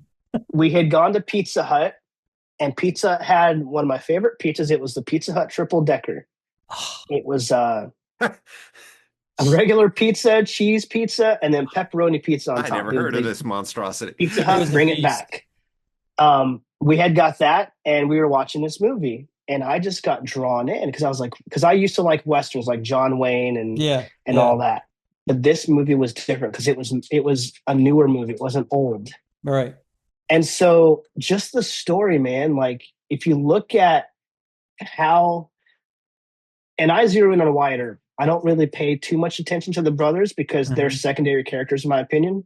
Mhm. But if you look at the character that Kurt Russell plays and how he metamorphoses through the whole film, he goes from being a good guy who just wants to retire, and then he gets drawn into this mess. And then he's the good guy who's out for revenge, and then he's a vigilante, Right. and then he's a good guy. So like that whole cycle Wow. and that story is really what drew me in. Yeah. Yeah. That makes absolute sense. It is a great story. Dave and I had talked a lot about it. It's because on the surface you have the historical aspects of Wyatt Earp, but dig a little deeper and you have a friendship story of Wyatt and Doc, and a love story of Wyatt and Josephine, and the tragedy of Wyatt and his wife. It is just all over it. But you know, you have chick flicks and then you have guy flicks, and this is definitely a guy flick. I mean, I don't know how else to put it. It's just so sounds weird. It's so manly. It's funny. You know, I went to Biloxi for a trip recently, and my better half was with me, and I was like, "Hey, I'm gonna pop this movie on." She hadn't seen Tombstone before, and I was like, "Hey, so watch this movie." And she's like, "Babe, I just want to listen to music." I was like, "No, watch this movie." Like it was, it was the first scene where the guy's like, "Y'all killed 2 cowboys." Oh yeah, yeah. And she's just like, I was like, "Babe, if you don't watch this movie, we're gonna have." So she hasn't made it all the way through yet, but it is a guy movie for sure. Really? What's funny is my wife's a little bit of the opposite. Her 2 favorite movies are Kelly's Heroes. I don't know if you've seen that or if you're familiar with it. Yep. Kelly's Heroes and Tombstone. Those are her 2 absolute favorite movies, except for Xanadu. She loves Xanadu too. So she loves the Three Stooges. So I got really lucky in my life. I guess we'll give her a pass. Yeah, but boy, I think once she Tombstone. watches it through, she'll be hooked. You know. Oh yeah. It was a close second between Tombstone and Smokey and the Bandit. Those are my 2 favorite movies. So, Smokey the Bandit's another great one for sure. But this one, hits on a lot of themes, a lot of. I mean, I can see how you took Wyatt Earp, and I know you're pulling from this character as Marshal Briggs, your sense of justice, and you're the law. And you see that turn in Kurt Russell when he's like, he's pretty much resigned. Screw it, give me the badge, I'm done. And now he just really turns that on. And it's you're right. I never really noticed the arc that Kurt takes through that because he's retired. But then when he goes and takes over that casino, the card table, the card game or whatever, he's not really doing things as a good guy. He did get rid of that, but he just became another person to take his cut of the business and stuff like that. But he only took 25%. Yeah, but we see a scene later on where they have cleaned out. They've got a mine. They have got property. It's like okay, they've done more than retire. They're just nicer crooks at the time. Yeah, and if you really thinking about it as you were talking, if you kind of look at the parallels of how the Earp family, how their whole story kind of molded and transitioned when they were in Tombstone, the CWF is kind of the same way. Like I started the CWF just wanting to I actually started. I just wanted to wrestle, Hmm. and then that opportunity left, and now I just want to run a company. So now I've got my casino, and then this Nice. can be great. So let's keep building. Now I have my land or my landmine, not my landmines. My No, you don't want that. I No, don't no, want put that back. those. Put that back. Maybe the cold medicine's kicking in, but Yeah, there no. you go. I have my gold mine, and so we're kind of following that same story arc. Um, you're right. A lot of Marshall Briggs is directly based off of Wyatt Earp Right. and a little bit of myself. So if you follow the story and you go back and follow Marshall Briggs' story, you'll see that that Briggs story is slowly playing out the Earp story over a couple of years now. Right. Right. So I think before you guys got there, um, Briggs lost control of CWF. He lost a match, and he was no longer the owner. Oh wow. And that flipped the switch. Mhm. That's when Briggs went on a rampage. So that's the same time that they killed Morgan in Tombstone. That's when that switch flipped with Wyatt Earp, Right. and he Right. went on a rampage. I see a red sash, I kill the man wearing it. Yeah. So Yeah. we're still in that stage for Briggs right now. Who attacked Briggs? What did I say? Everyone's a everyone's guilty until proven innocent. Right. So it's kind of the same story now. Is Briggs a good guy or a bad guy? We don't know. He's out for himself right now, and you guys alluded to that. Yeah. Briggs is Briggs. Yeah, And to pull off of the movie a little bit, and this really goes with Wyatt Earp as well, a vigilante like character, Hmm. who hmm still is kind of within the law. I see Briggs as a very gray character, not a heel, not a face, but no matter which side you're on, you're a character that people get behind. Um, Yeah. it's like I love Drew McIntyre. I don't care how much of an asshole he becomes. I will still always cheer for him. It's just yeah. hard when he's against people I like too. So it's like, okay, we'll go where it is. A heel's a heel, but you've got a neutrality around you, not necessarily neutrality, but it's just a transcendence where people don't always boo you. Like Colt Manson when he came out, my God, He nobody gets let him have booed. a word in Crestview, which was great. Yeah, Which is great. He I just love instant that. heat, and it was And, Yeah, perfect. And he and I plays it. drew He played it. and I drew the parallel for Colt and Ocho. He's almost at the level of arguing with the kids like Ocho was. I swear if he pushes that just a little bit, if he can just yeah. turn that around a little bit more, he'll be right in there with the Well, the am not, you are double, and you know. yeah, and we got to fill that void now because the kids love Ocho, and whenever Yeah. he comes back, who's going to boo him? Yeah. Except maybe Sims. Yeah. But I mean, Mama Sims will cheer him. Well, I was gonna So, say Mama Cheerson's likes him. Random but question. You ever get Mama sends him in the ring? I'm trying, man. I'm trying.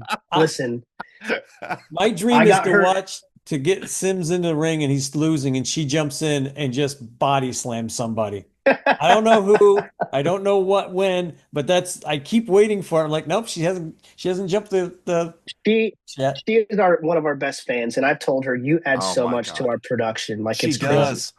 She Yeah, She does. does. We have talked about her so much every time we're there because she is so invested Mhm. and she gives so much to it, and it's just like awesome. Awesome. So we're Yeah. like, one yeah. day she's going in. One day she's Hey, gonna body slam somebody. anything can happen at a CWF event. But We have seen that. what Yeah. I'll say is this though is like back to the Tombstone thing. Like, Right. Yes. um, it really ties in with a wrestling character. Like a good heel will always believe they're in the right. Hmm. Yeah. They Yeah. believe they're doing the right thing. They're not a bad guy.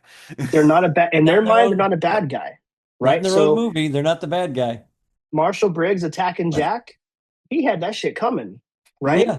Yeah. Um, Marshall Briggs dropping Jay. Don't put your effing hands on me, bro. Like Right. Right. that's in Briggs's mind. He's not wrong. Now No. Briggs has always said, and this is consistent through the whole character, I will always do what's right for the CWF.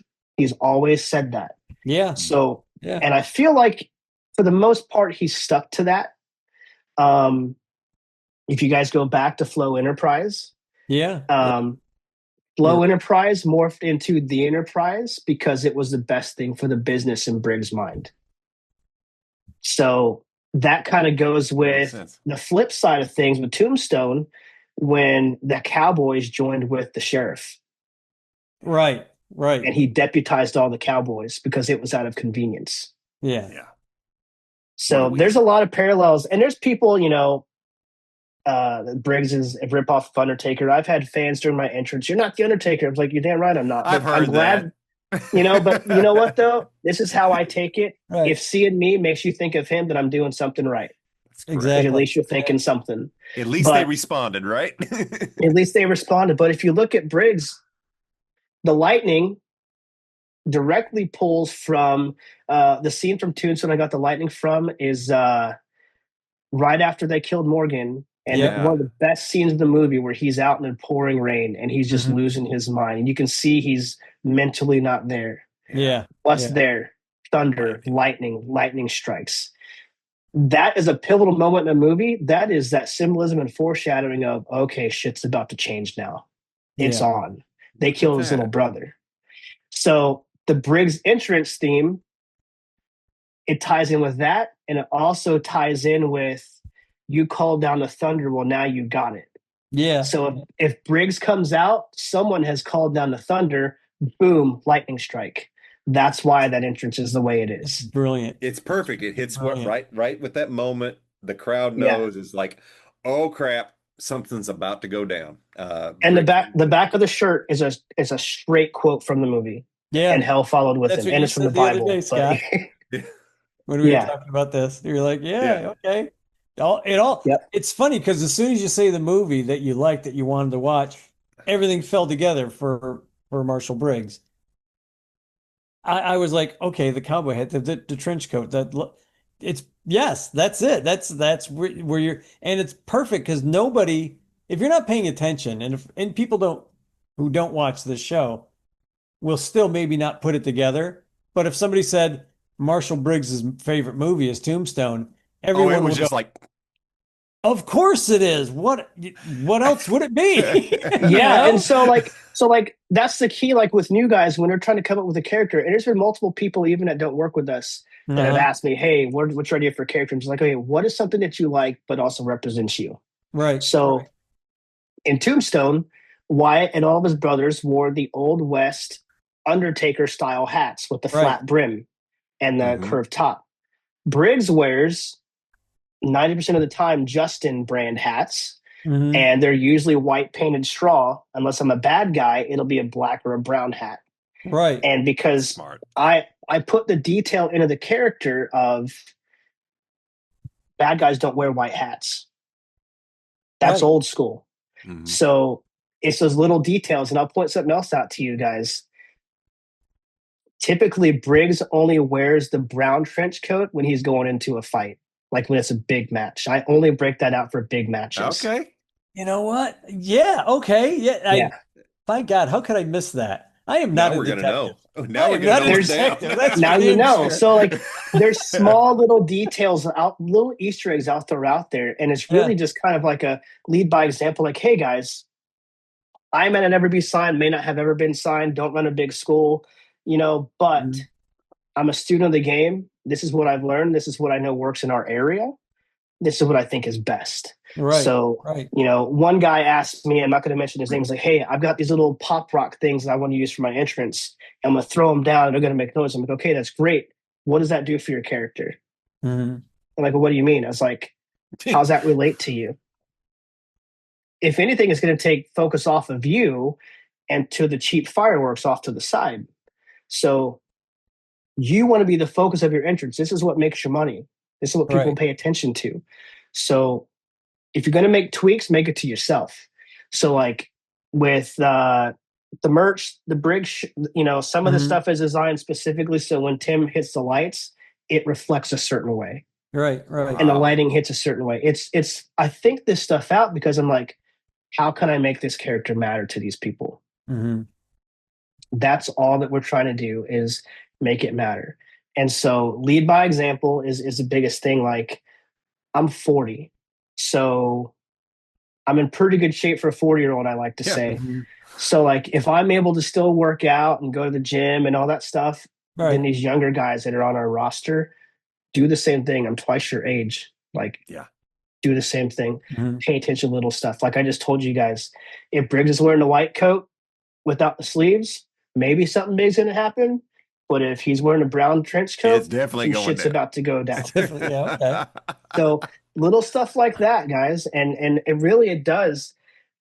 You'll know when the end of Briggs's career is near if you watch the movie Tombstone and you see how that movie ends. Right. Right. I'll Okay, say yeah. that. Yeah. So who would be going off of that? Who would be your Doc Holliday? Who would be Marshall Briggs's Doc Holliday as of right now? Or has Doc Holliday showed up in your storyline yet? You may have got me with that question. Damn. Well, when you say Who the would end, be how it ends, I mean, right? yes, he goes off into the sunset, but before that, Doc Holliday comes in. So you actually, Did I get you thinking? either of you correct me if I'm wrong, but because Tombstone is only about the one portion of the Earp family's life. There's Yeah. actually a fourth brother that isn't discussed in Tombstone. Right. I think Doc and the Wyatts, Doc and the Earps had beef Well, we back just in the got day. weird. Yeah, right. I think Doc and the Earps had beef back in the day. I don't think they Right. always saw eye to eye. I would say it's probably at this point my Doc would probably be Sims because he's my biggest nemesis right now, but he's also Right. been my biggest ally. Right. Right. I can't stand his ass right now, though, to be honest. But like, I would say it would probably be Sims at this point. Right. It could also. It's looking like it could be. Depending how things play out, it could be Colt. He's one of my biggest pains in the asses right now too. So And Colt would kind of make sense too. maybe, He's got the name. Maybe. maybe He's got the look. I He's can got the see look. that. I can see Uh, that. I think he's made after some video game I alluded to earlier at a previous event, but I think it you could might be right. it could be Flo. Like Marshall Briggs Well, and Justin given Flo the have a lot of history. history. Yeah. Yeah. Yeah. Just in the short time that we've been going, we've seen it go from Flow Enterprises to Enterprise, and then just all of that. Yeah, and but- I mean I've got to say and I'm not really too big in publicly bloating people's egos, but I don't know if you guys are there when Flo started with us, but he has come so far from I his think- first match in CWF to where he is now. I think I started And- coming in a little bit after Scott. And Yeah, and it's Flo been a had been few there years. a We've been there while for when a I few came in. years. I know Yeah. he was there before I got there, and it was Yeah. Flow Enterprises when I showed up. Yeah. So, and I So think that had just been happening for a little while before. He started when I first got them there. He was in a tag team with a kid, Michael Walker, I think his name is. He Mhm. has a big afro, and it was the Flying Fro was a tag team name I came up with for Oh them. my God. Nice. And I didn't know what Flo had to offer. He was fairly young in the business still, working Right. for Spartan, which he still works for Spartan. Mhm. But he got there, and I'll tell you what, man, like that kid he's not a kid. That dude drives like 6 hours, I think, after working a shift to come geez. to our events. And sometimes he misses call time, but he's always the last one to leave. Right. Always the last one to leave. Right. He's one of the most reliable guys we have on the roster, and that's a big thing too. Like we were talking about creative earlier. Mhm. Independent wrestling is so hard to find reliability sometimes, I and bet. typically, I build our calendar a year out in advance just to book the venue and try to plan Oh, because wow. I require our talent to give me at least a 3-month commitment. So that's 2 voltages and one of our PLEs, so to speak. So I want to be able to tell a story, let the fans have something to invest in you as a character, Mhm. and to tell an end to that story. So sometimes it's hard to get people to commit. And I've turned people away. Hey, if you can't do 3 consecutive events and, come back to me when you can. And it's not an arrogance thing. It's we have to have continuity. Right. So You have a story to tell. we have a story to tell, which is part of the reason why the end of Standoff went the way it was, because some things happened. Again, there's no heat, but some things happened where there wasn't going to be continuity. So we have to make this pivot. Mhm. I never, ever, ever wanted Briggs to be the world champion.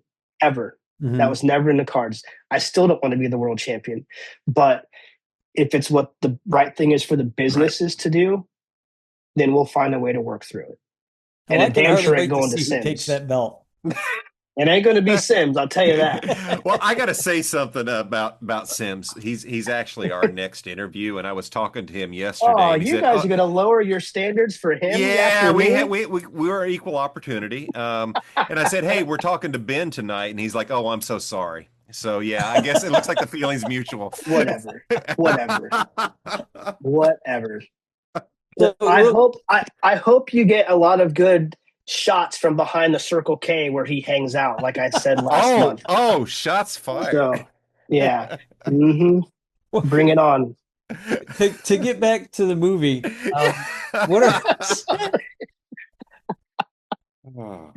only because Bring us while we're back, here, Dave. I like to try and keep a nice little segue, smooth, Yeah. hardly Yeah. notice. What's where I'm dying here? Forgive me, folks. Back in the movie, what's one of your favorite scenes that like just in general? It doesn't have to be one of the shootouts or whatever. It might be an emotional scene like when Wyatt's found out his brother's been killed. Like what's one of the moments that just sticks out to you and you're like, that's why I love this movie. That right there is why I love these characters. I will give you one line and see if you guys can figure out the scene. Make no mistake, it's not the revenge he's after, it's the reckoning. Yeah. What scene is that? I'm quizzing you guys now. What scene is that? No, That's that's when Doc. they're like cleaning up at the campfire, right? And he's like, why is he's asking, I think he's asking Doc. Doc Yep. Holliday says So that line. And I it was forgot who the character is who asks him. it was after the firefight, after they Yeah. had killed Morgan and they were hunting down the cowboys. Yeah. And they were pinned down, and Curly Bill Brocious was like, "Hey, Wyatt, something, something, something. Is this the firefight you want?" or whatever he said. Right. Is this where he just walks out? He just walks out. Yes. Yeah. Yeah, holy crap, yes. He locks and loads, and he's like, "No," and then he goes Yeah. out. The coolest part about that scene is it really happened in real life. Wyatt Earp never got shot in his entire career Right. as a lawman or his Damn. entire life. And for something like that to really unfold and him not be shot is insane. It is. And so one of his trademarks, I don't know if people know this, but this is how deep I've dug into this character in this movie. When he turned into a vigilante, the Mhm. way they could tell who Wyatt Earp killed was he shot both barrels of the shotgun.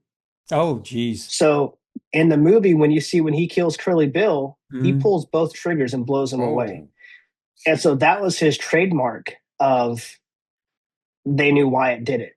Right. damn. Right. So when he was on the run and that whole redemption run they did, Mhm.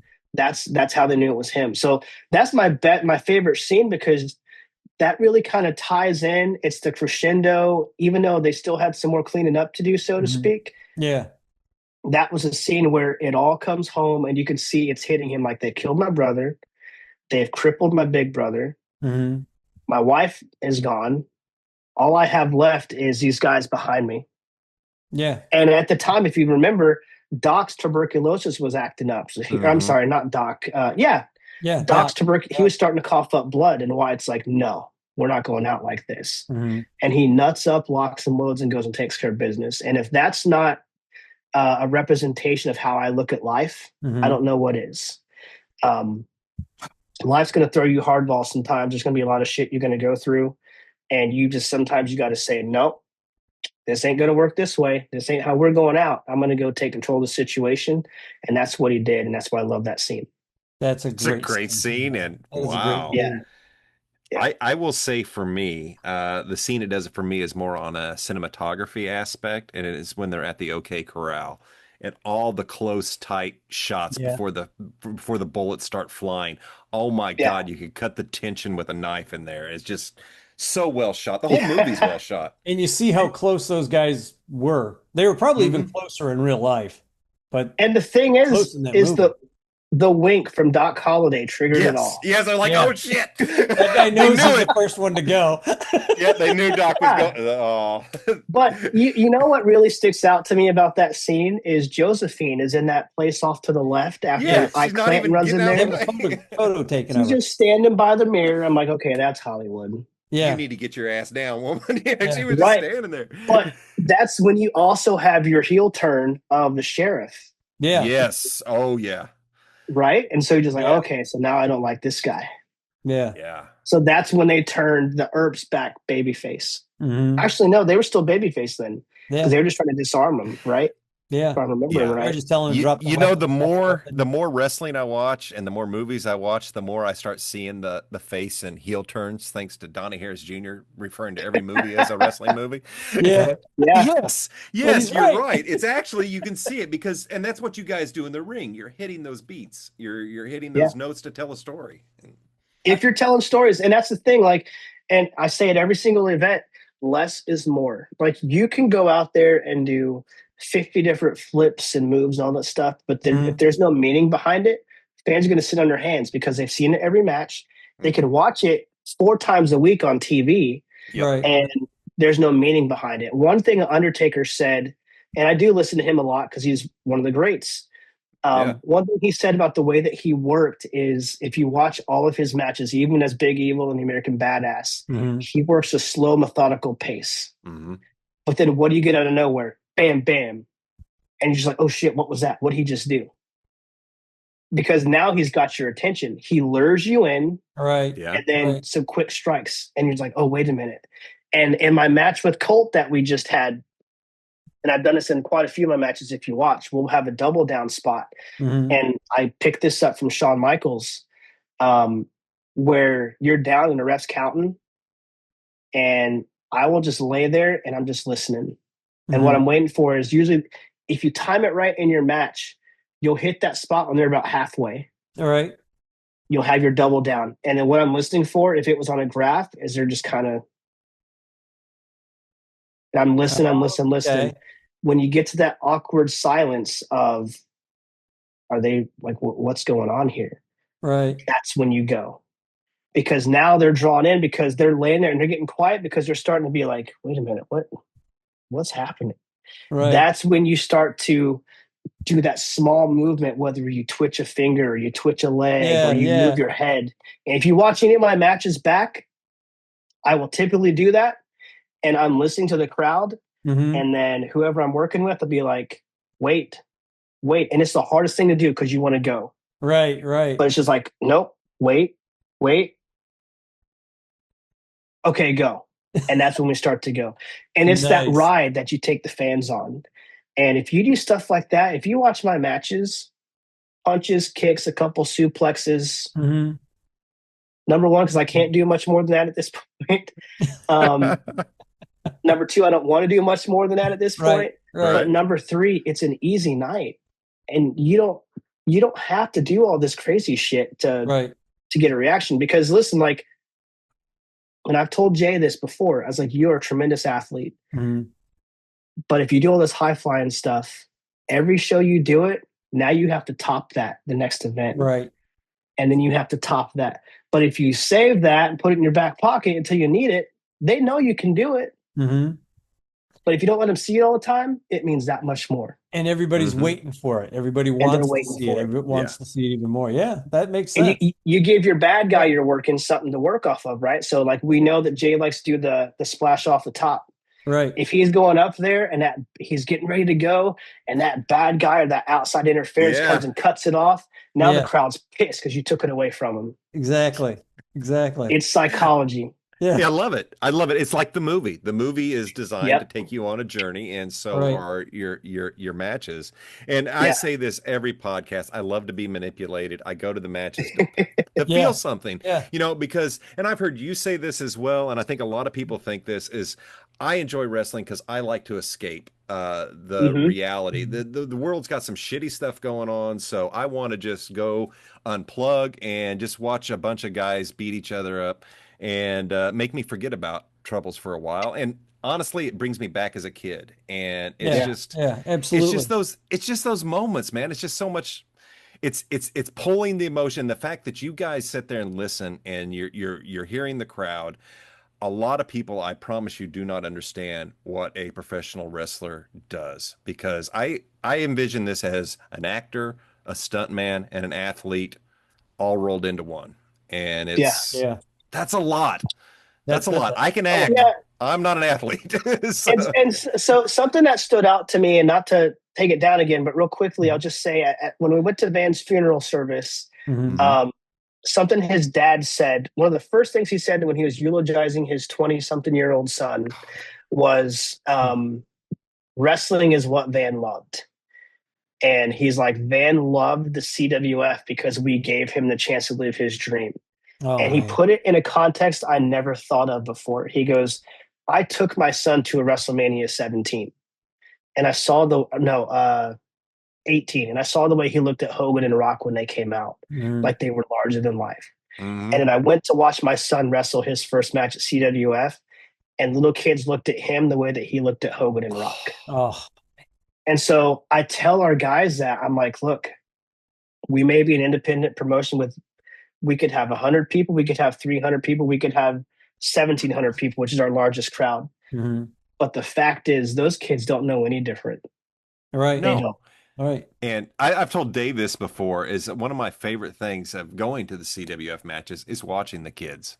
My Yeah. God, they have so much fun, and they're 100% invested. They buy in all the freaking way, and they Absolutely. bring the energy. That's needed. It's Yeah. lovely. Yeah, and it's a cool thing, like to have, friends and family that aren't even wrestling fans come to our live events and they get drawn in. I'm like, dude, I hate watching baseball on TV, but if you take me to a Blue Wahoos game or Oh yeah. whatever, Yeah. I'm I'm the drawn same in, way. right? And so the first show that we brought the little one to, she didn't like loud noises, so she had little headphones on, Mhm. right? Yeah. But she's like, is he okay? Are they really hurting him? Oh, Oh, that's but once she great. figured out what it was, and I was still going to be able to walk and hug you afterwards, Yeah. Oh, Yeah. she loves it. Like Yeah.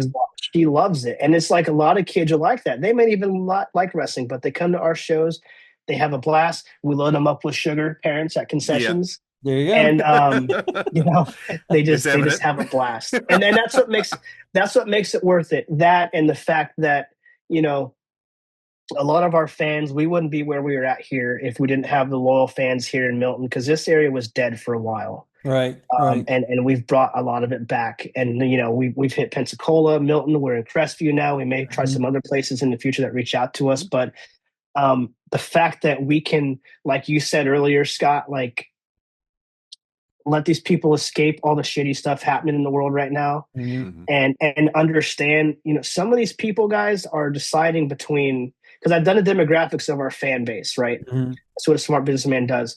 Some of these people that come to our shows, they're deciding between food, gas, or coming to watch the CWF. Oh damn. Right. Yeah. And they're making that decision to come watch us. So that's why we're going to put on the best show that we can, escape that reality and make you have the best bang for your buck. Well, you put on a hell of a show, and I've said that from day one. I mean, the first time we did the show, the post show, we were both just so impressed with everybody and everything. It's like, I can't believe these guys do this for entertainment's sake. Yeah. And then get up and go do it again somewhere else, or come Yeah. back the following month. It's like, and it's all stuntman work. It's all acting. And for anybody, what ticks me off is when people go, "Oh no, it's all fake." It's like, you get slapped across the chest, you get thrown down on the ground, you get thrown out of a ring. See how fake it is. Yeah. Yeah. Controlled I like to an extent, but it's I not.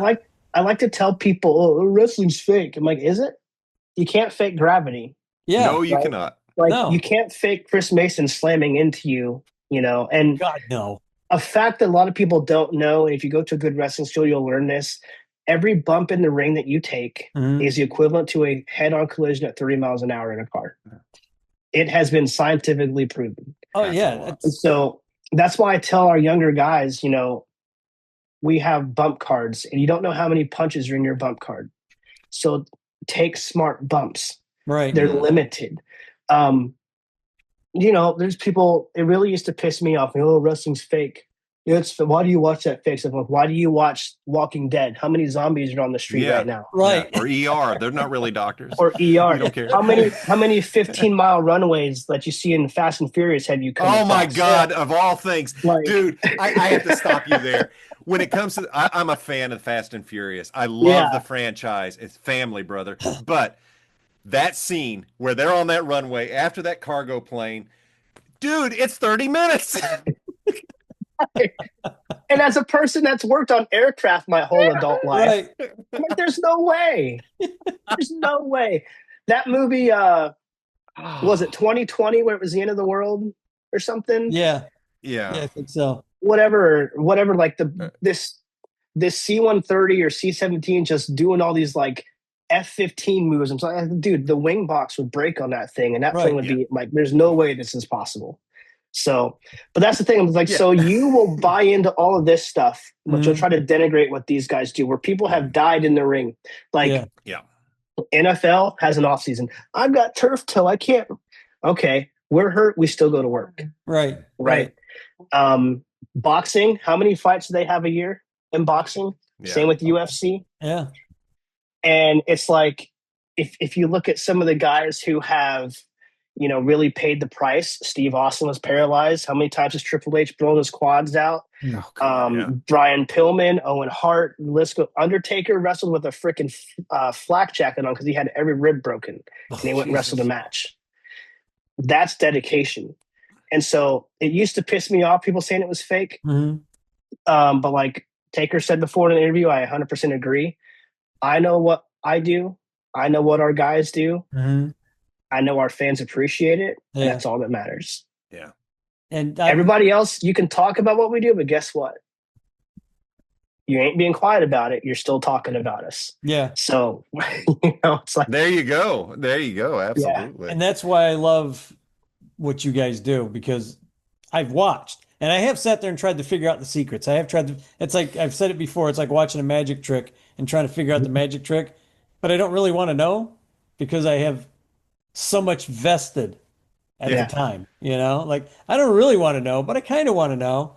But would that ruin it if I knew? Wouldn't I just like It I will. blank all that out when I'm watching Sims in the ring pulling somebody off the corner because he just wants to be a bad guy again. It's like, oh, this is freaking great, Well, no, let's be honest. Sims is a rotten person in real life too. Don't let that.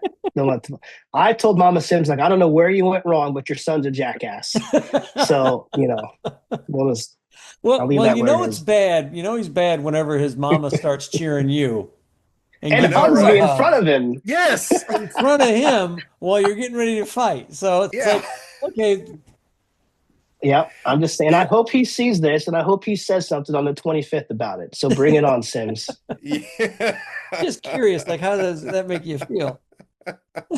Nobody cares how he feels. He has no No. friends. I've been enjoying Sim's arc right now, or whatever path he's on. It Right. is a path. So, It's a dark path. yeah, But right yeah. behind the Circle K, as you said. So, Absolutely. He's a which junkie. I'm Circle telling K? you.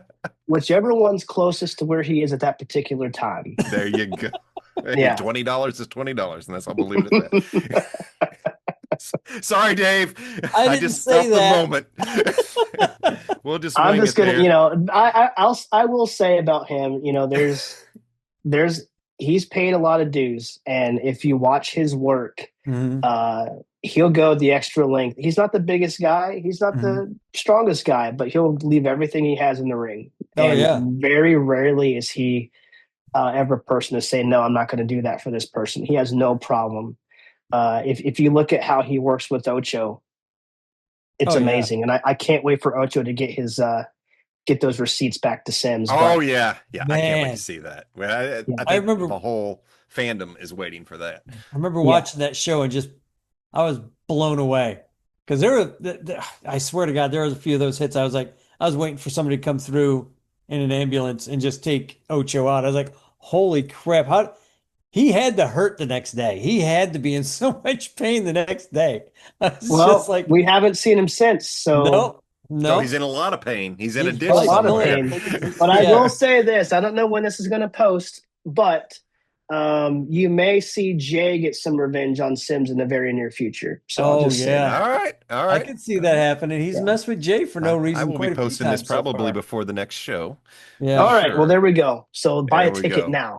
Yes. Yes, Yeah. yes. So before we wrap things up, Yeah. Marshall, would you like to you have anything you want to say to anybody? Anything you want to shout out? Hmm. Colt Manson, you're still a bitch ass is the first thing I want to get out there. Because he is, and I hate him, and I'll never be his friend. Sims, I'll never be your friend either. Um, Ocho, wherever you're at, hope you come back soon. Hope to see you remind Sims that he's a bitch. And then I do want to say a couple of things though. Like first and foremost, this company has come so far, Mhm. and we are fully aware that. And I'm not just sucking up to the fans. This is the damn truth. We are fully aware that this company wouldn't be where it is and where we anticipate it going without our fans that still show up Right. regardless. We were the first promotion to run a live event after COVID. We were. Wow. Really? We maxed what the county would allow us to have in the venue with fans that still came to see us. And we Mhm. appreciate that. Crestview loves, we love doing Crestview. We'll be there more often. Mhm. You have welcomed us with open arms. Um, we can't be thankful enough with our fans, with our community partners. The San Jose County Mhm. Chamber of Commerce has been tremendous. Jim and Jamie, I got to say, and Mike have been absolutely tremendous for us, and they've been a mentor for me as a business owner to try to grow and become a good member. Not a good member, but even more established member in our local community, which is Right. great. But I will say, we appreciate you guys sticking with us and sticking with the CWF. Keep watching. There's more good to come. Keep watching this pod because Oh, these thank you. guys, I've watched these guys grow and just from doing reviews for us, we'd even ask for. And just doing what you can to help us out. We Mhm. greatly appreciate it. So we are more than happy and honored to have you guys as a part of our events as well, pre and post show. So thank you Well, for that thank as you. well. Um, That's very welcome. Thank you very much. yeah, so keep doing what you're doing. Last thing I will say is all of our tickets can be purchased online at cwfe.eventbrite.com or go through our Facebook page and you can do that as well, or you Mhm. can purchase them at the door. So come out to our live events. You'll have a good time. It's kid friendly. It'll be Yeah. a blast, and we hope to see you there. So thank you so much. Kids are Yeah, gonna love it always is a good time. It is always, as it. we say constantly, it's the best bang for your buck in the area, Yeah, especially if you're a absolutely. fan. We see the same people every month, and it's awesome. The CWF has got quite a loyal fan base because all I Mhm. got to do is look at that front row, and it's like, oh yeah, here's the same people. Yeah. We're all next to each other every single month, and it's awesome. And we started to grow our connections with people as well because it's like I see you again every month. So it's definitely something to go out and check, folks. Mhm. A lot of fun. Um, One last thing, sorry, No, No, go right please. ahead. that I did want to say. You're the boss. I'm gonna, I'm not the boss here. I'm gonna take the Marshall Briggs hat off for a second, not my Right. whole head, just the hat. But I just want to say again, I said we wouldn't be where we are without the fans. Mhm. Also, our talent that we have, Yeah. um, Yeah. especially our current roster. We have one of the best rosters we've had in quite some time. And if you're watching this, which hopefully you will, if you stuck with it this long, I know this went long, like all my matches and promos. We talk about it all the time, but I appreciate you guys, all of our talent. You guys come out there, you bust your ass, you give our locker room a positive vibe, Mhm. especially our longtime guys like Romano and Mason and Flo. You guys Yeah. have stuck with us for a long time, and our new guys that come in and bring that new energy. We appreciate you. And I know sometimes I'm hard on you guys. Sometimes I may be an asshole. Sometimes I may be hard to deal with. Some of you may think I run the CWF like the military, Mhm. but that's what I think works. And Mhm. so I appreciate you. I don't say it enough. I appreciate you. I know Tim appreciates you, and the rest of the management team appreciates you guys. So keep doing what you're doing. Keep coming around. Keep pushing to achieve whatever that dream is, whether it's WWE, whether it's NWA, TNA, AEW, ROH, or if you're happy being on the indies, whatever your dream is, keep chasing it. Don't stop when you hit a wall. Kick that door down and keep going. So just want to get that out to the guys. Oh, great advice, and I'm glad you Absolutely. did, because yeah, we wouldn't have any CWF without the talent. No. Right. I'd be really tired by now. Yeah. You would. It's like, hey, we got Briggs again. This is the 20th time he's fought tonight. Oh, It's hard to Briggs and wrestle Sims yourself. for the 3,000th time. Yeah. These two assholes again. All right. So, Marshall, thank you so much for coming on. We really enjoyed having you, and we Yeah. will definitely have you back on, because I know there is so much I didn't get to ask, and there's so many more stories to be told Yeah, as well. that's gonna be nice too. Love the stories. Yes. Yes, Love and it. we'll have Thank to you, talk guys. about another movie. So thanks again for Yeah. coming. Folks, if you like our podcast, hit the like, hit the share, hit the subscribe, and definitely go check out the CWF in Milton, Crestview, Pensacola, wherever they are at. So we will catch you next week. Absolutely.